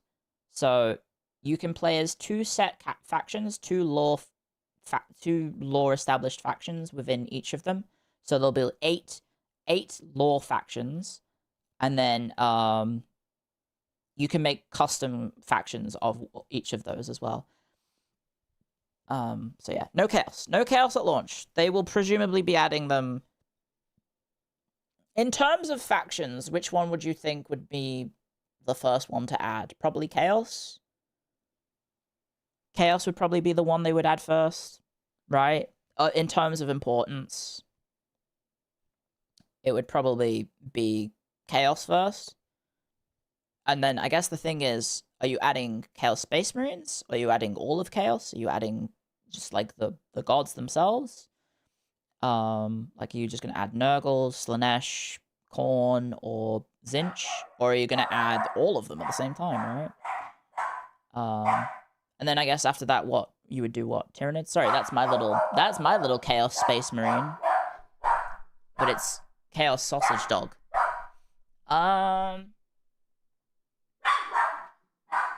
But yeah, at the moment there will be traitor legions and traitor guardsmen in the game, I think, but they will be generic. They won't have anything special about them. They'll just be enemies for you to fight. Sorry, I'll mute whilst my dog's upset.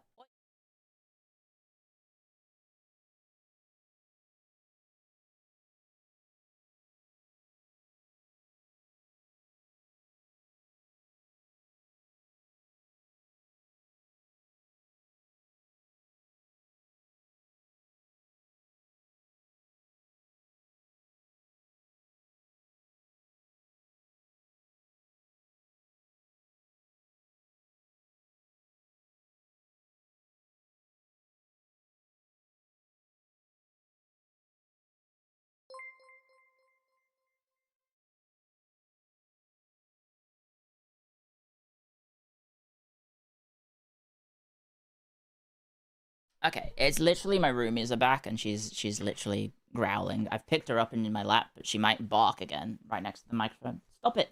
Stop it! Stop it! Stop it! Stop it! Never mind. She escaped. She escaped. Hello, welcome back. There's my roomies. So yeah, I don't know. I'm hopeful, but obviously I think things that to be mindful are of. I don't know how much differential there'll be between the sub-factions. Like, you know how in Warhammer 3 you have lots of different orcs and they all do different things, or you have Empire factions and, like, they have different focuses. Like, they share the same units, but they have different focuses. As someone who's unfamiliar to not Space Marines, but Warhammer Fantasy in general, like, I don't know what the difference between the Bad Moon faction for the orcs are going to be versus, I don't know what other faction is. Sneaky Gits, maybe. I don't know if the Bad Moons and the Sneaky Gits are going to have different, like, things that set them apart. I don't know. So, it'll be interesting to see that. Hopefully the key bindings from Warhammer 3 will get added to this. Because, yeah, that was one of the things I was like, about, is just the fact that whole key bindings and settings were just not there, and I was really struggling with combat. What else was there? And yeah, just, like, the fact that there's only 4 factions. You know, like, it seems like it's a lot they're doing to make the game as faithful to the setting and then also as interesting as possible, but also it is limited in scope of just 4 factions, right? So hopefully they nail it, and like there is enough variety there that people will have replayability. Because obviously this game is going to be hopefully super replayable of just running campaigns over and over. But you also want to have variety in those campaigns. I feel like my main concern is there much point in making a custom chapter if every custom chapter is going to feel the same, because there's no real customization beyond the aesthetic, right? Hopefully there is something you can do to make more variety. Like maybe you can have a Space Marine chapter that is more punchy than shooty, or like you can make a custom Space Marine faction that focuses on tanks versus infantry, or I don't know. Hopefully. Maybe, I don't know. We don't know necessarily how much there's going to be. So fingers crossed they have some sort of ways to increase variety so everything just doesn't feel the same.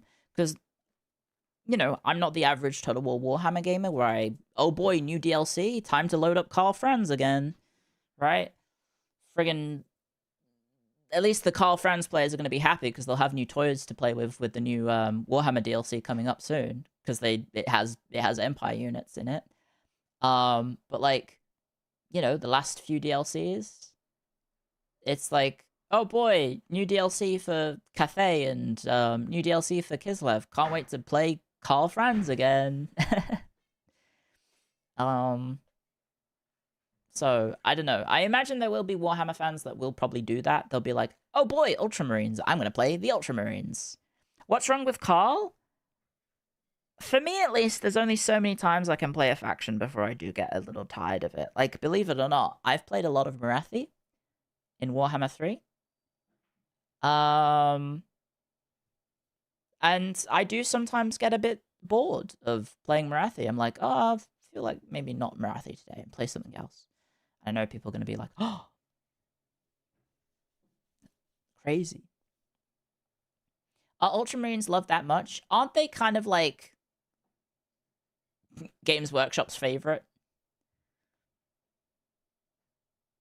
Right? And that's why people don't like them, because they are quite literally the poster boys of the entire Astartes. And so people are like, oh, Ultramarines, bleh. Right? They made a Space Marine game, and you're an Ultramarine. Like the Space Marine game, you're a damn blueberry. You have no rep for any of the other ones unless you play like co-op, and then even then it's just colors. Matt Ward's favorite. Yeah, Ultramarines get literally everything, which is one of the things, right? Is like, theoretically, then going into this game when Ultramarines are one of the two lore factions for the Space Marines, I hope they don't just do everything, because then it's like, okay, what does the other one do? Like, are the Salamanders going to be different enough to make you want to play the Salamanders? I guess it's more of a connection to the lore rather than a connection to the mechanics of the game. It's more you being like, oh, I like the leader of the Salamanders, because isn't the leader of the Salamanders is like the super nice guy, right? He's the Salamanders are the Space Marines that are actually like nice guys, and that like they care about regular people, and they do their best to try and protect them, and they want to look after the people, and they protect them, and like if like former Space Marines can go back and like hang out with their families, right?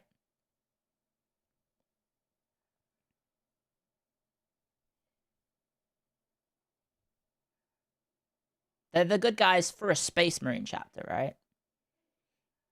Do you mean the Primarch of the chapter master? Because yes, both are nice guys, right? As long as they're human. If they're Xenos, then it's another matter, right?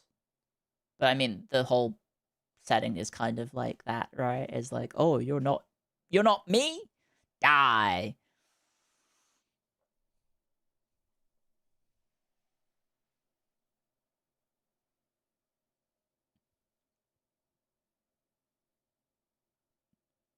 Whether this is a battle app? Maybe. I wouldn't imagine Sisters of Battle would be a priority, right? Because I think realistically it's going to be, what, Chaos? Chaos would probably be first, then maybe like the Tyranids, then Necrons, then Tau, if I had to guess an order of DLC release. Maybe Necrons and Tau would probably swap around. I imagine down the line Sisters of Battle would be there, but I think there's probably some more important factions, perhaps. Sisters of Battle are very priority. Is that because you want to play one-handed? Just kidding, all the Warhammer fanboys are going to be playing this game one-handed. What am I talking about?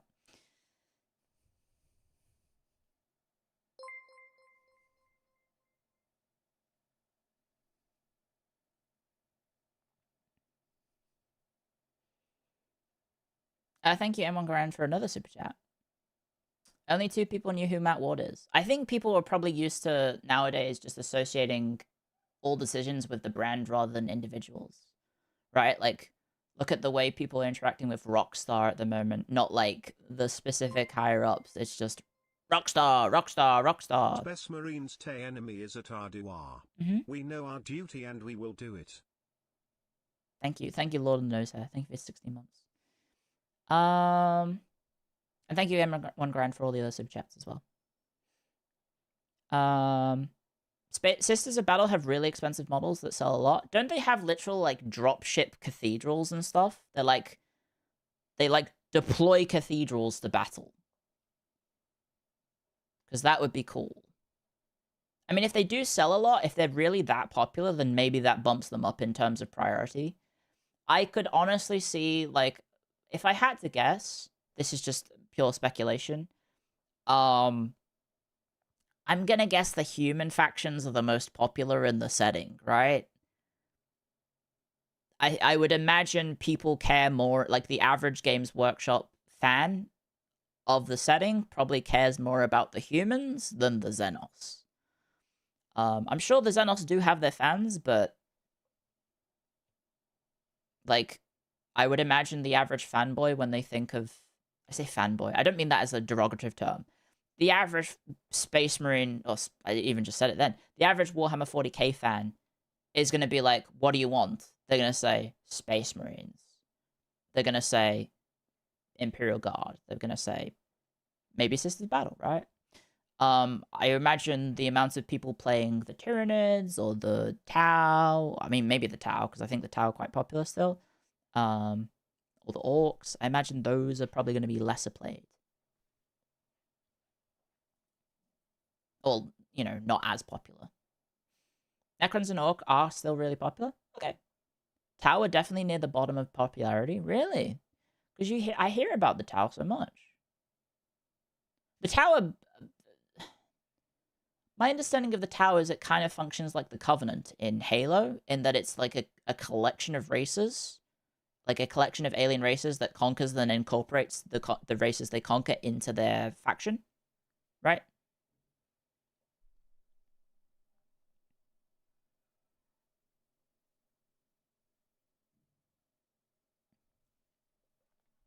They're not near the bottom, they're just hated. They're popular and hated. Isn't it because of in the rules? So I do know some jokes, I guess, in the tabletop setting, having never played it. Don't people hate the Tau because they're just annoying to face? Because it's like, hang on, let me just roll all my guns. Oh, they all shot, and they all fired, and they all hit, and now you're dead. Now all your units are dead, because I've just hit you with 1 billion bullets in one turn. Because I have infinite firepower.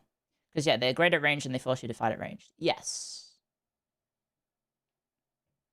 Having never played tabletop, that's all I know about them, is that they have infinite DACA.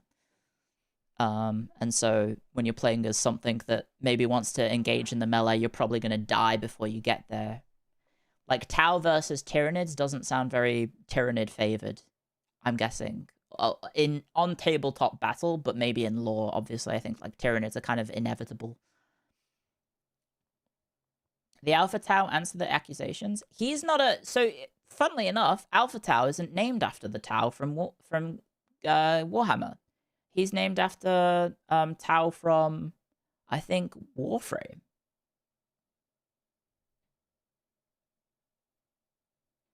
So, yeah. Is this the first CA game to have tanks? Nope. Warhammer 3 has tanks. Warhammer 2 probably has tanks as well. There's steam tanks for the Empire. And there's also land ships, which are literal boats with cannons and boat wheels and stuff. I remembered that. Of course I remember things that chat members type in chat. Of course I remember these things. Steam tanks were in the original? Okay, fair enough. They're in the Mine Palace, of course. Warhammer fandoms have a bad habit of running the same jokes for decades. That's everything, though. That's everything. Everything runs jokes into the god. Don't we all as a society just kind of tolerate... Haha, Rickroll, remember that? And people still Rickroll to this day. It's been 20-something years, guys. And people are still Rickrolling. That's just millennials? Maybe. Rickroll's great? I know, but to use an example. It's a banger song? It is! It's a good song, but... You know. Do we need to be Rickrolled in 2026? The answer, apparently, yes. Back when memes lasted longer than a week. It's true. The internet was a lot more centralized, I feel, back then, though. It was more consolidated. Now it's so decentralized and all over the place. But at the same time, centralized in, like, key locations, like, I don't know. I guess, because, like, you don't really have random forums dedicated to things. It's all Reddit now. The internet was kind of just, like, all over the place, I guess. Like, if you wanted to learn about a topic, you would need to go to the websites and forums dedicated to those topics. Bodybuilding.com. I would love to learn to get fit and also see the comments of insane people about gay people. Or whatever the hell they were typing on bodybuilder.com.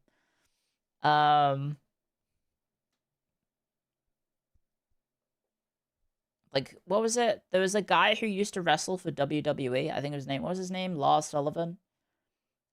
He was on bodybuilding.com, and his comments were, like, prior to being a wrestler in WWE, his comments on that website were revealed, and he had not nice things to say about a lot of different people.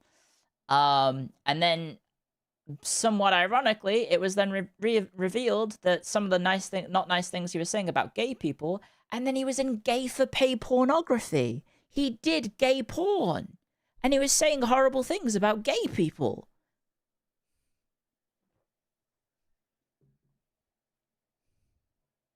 Which is just, like, impressive. $20 is $20. Well, hopefully he was getting paid more than $20 because he ruined his whole career in wrestling.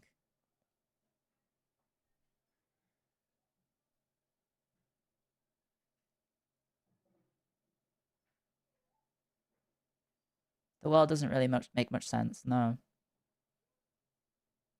There were rumors that John Cena was going to job to him at WrestleMania. Yeah, they were ready to push that boy to the moon, and then comments of his surfaced online about a lot of different people.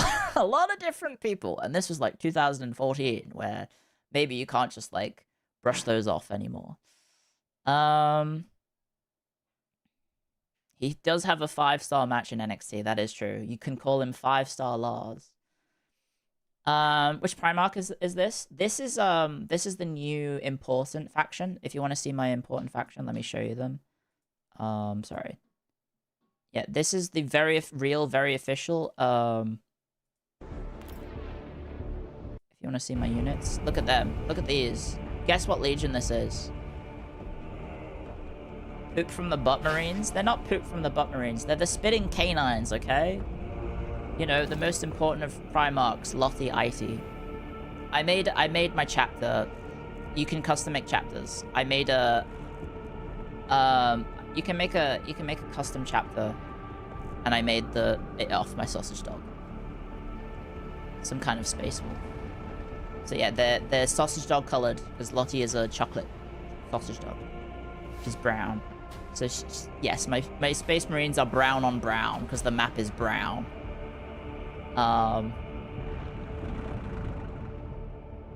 So they're sausage dog Marines.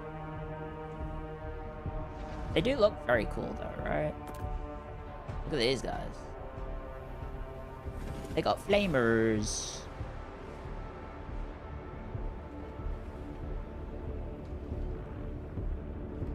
Glad I'm embracing my theme color. I'm green, not brown. I was tempted to make a green faction. I would try and make like a red helmet, green body, and then like, I don't know, darker legs. Fari, thank you for subscribing. And Hag Stories, thank you very much for the support. But yeah, we've watched all this now a few times now. We should probably round up. I don't know. Does anyone have any questions for the game? I'll try and answer them. I do have a little cheat sheet of things I can answer from Reddit. Sorry, Reddit user West on Sammy for compiling all this info. If you have any questions, I'll try and answer them. Did you like it? Yeah, I liked it. What will you play today? I don't know. We might play some Warhammer, considering we're in a Warhammer mood, I guess. Happy XLR. Oh no, Happy LR, by the way. I think I said thank you, but thank you again for subscribing. Thank you for everyone, all the new primers, guys. Thank you very much. I appreciate it. I've skipped Daily Dulls for a while now. That's true. Do you think this, did you only fight orcs? Yes. Do you think this game could get you into 40k? Absolutely, yeah. It's not that I'm against playing the 40k games at all, or the setting. I'm not against it at all. I played Space Marine. My personal interest is, like, I like fantasy more, and this is the next game in the game of the game that I like fantasy about. By the way, did you see there's, not to talk about everyone's favorite setting, Age of Sigmar, for too much. Did you see, Deathmaster is got a new trailer? It looks pretty cool. It's the, side-scrolling Metroidvania Skaven game. In the Age of Sigmar setting. It seemed interesting. I should recommend it to Tenma, maybe. You should probably like it. What do you think of the bullet trails? They seem fine. I wasn't too distracted by them. I obviously don't know the setting enough to like be able to tell you like, oh, that's not accurate.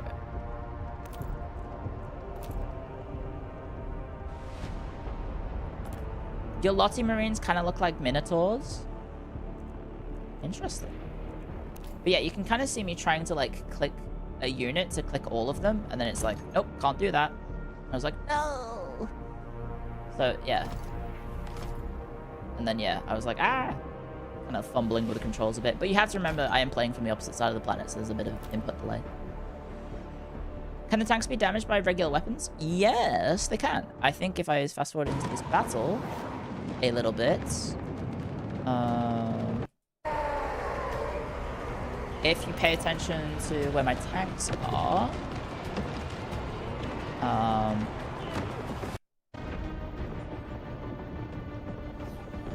think you'll see it, but basically where my tanks are, they're to the behind me basically right now.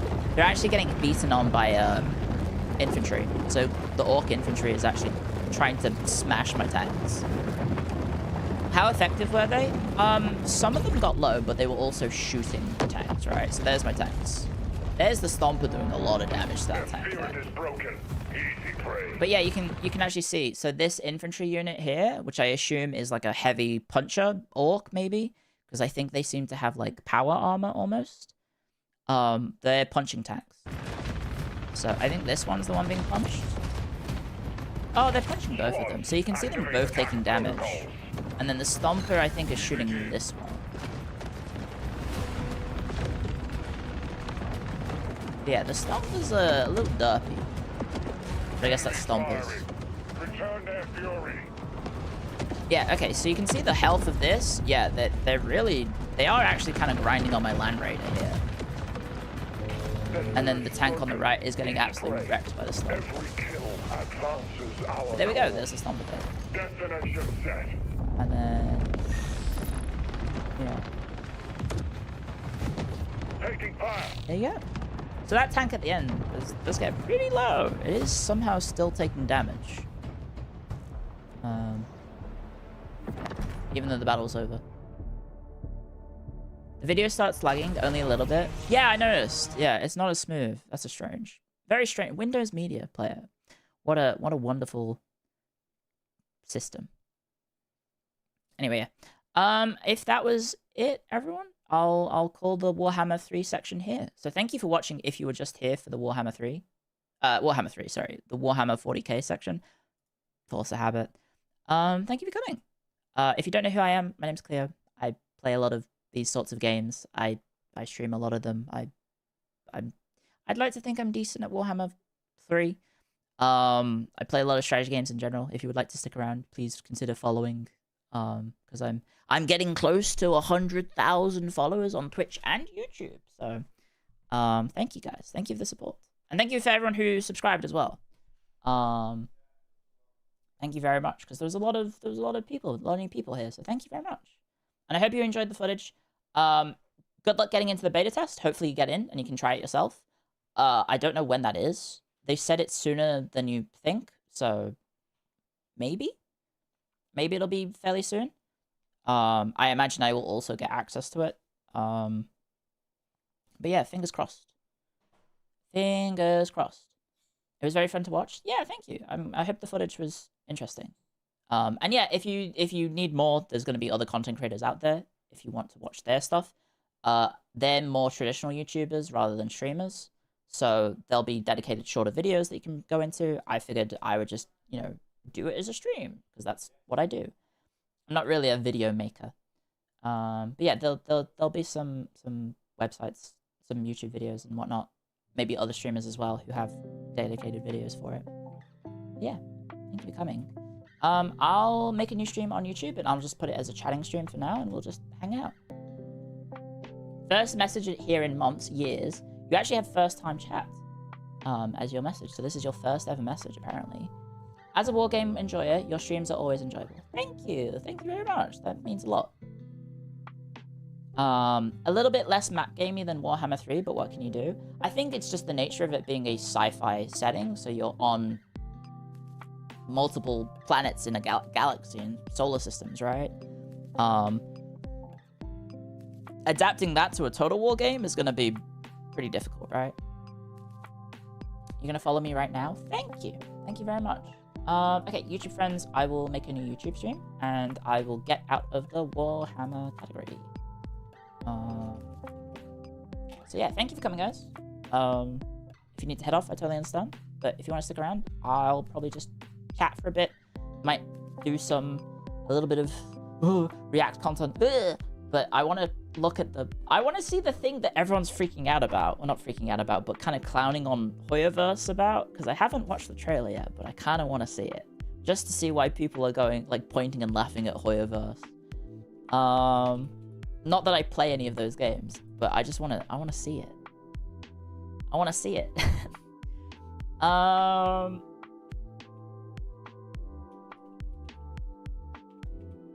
Okay, I have a very inspired title. We is better than them. There we go. I don't know. I can't believe I'm so green-skin pilled. I can't believe it. It's just fun to be a git. It's fun to be a proper git, you know? Never in my wildest dreams did I think I'd like the greenskins, but it turns out they're fun to play. They're really fun to play. Where's garbage?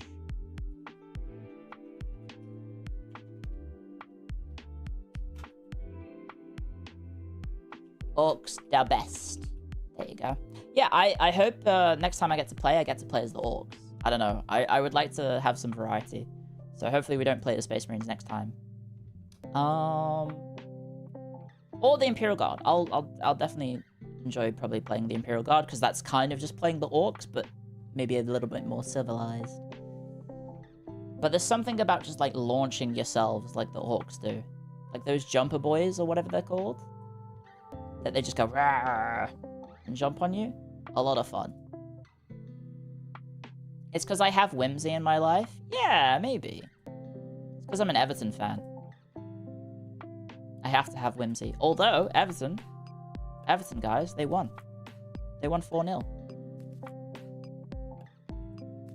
Okay, YouTube friends, I'll see you on the flip side. Thank you for coming, guys. And I've raided into myself. So the stream will end. If you need to head off, thank you very much for coming. And I'll see you in about 30 seconds or however long it takes to set up the new stream. So, yeah. Yay! Thank you for coming, guys.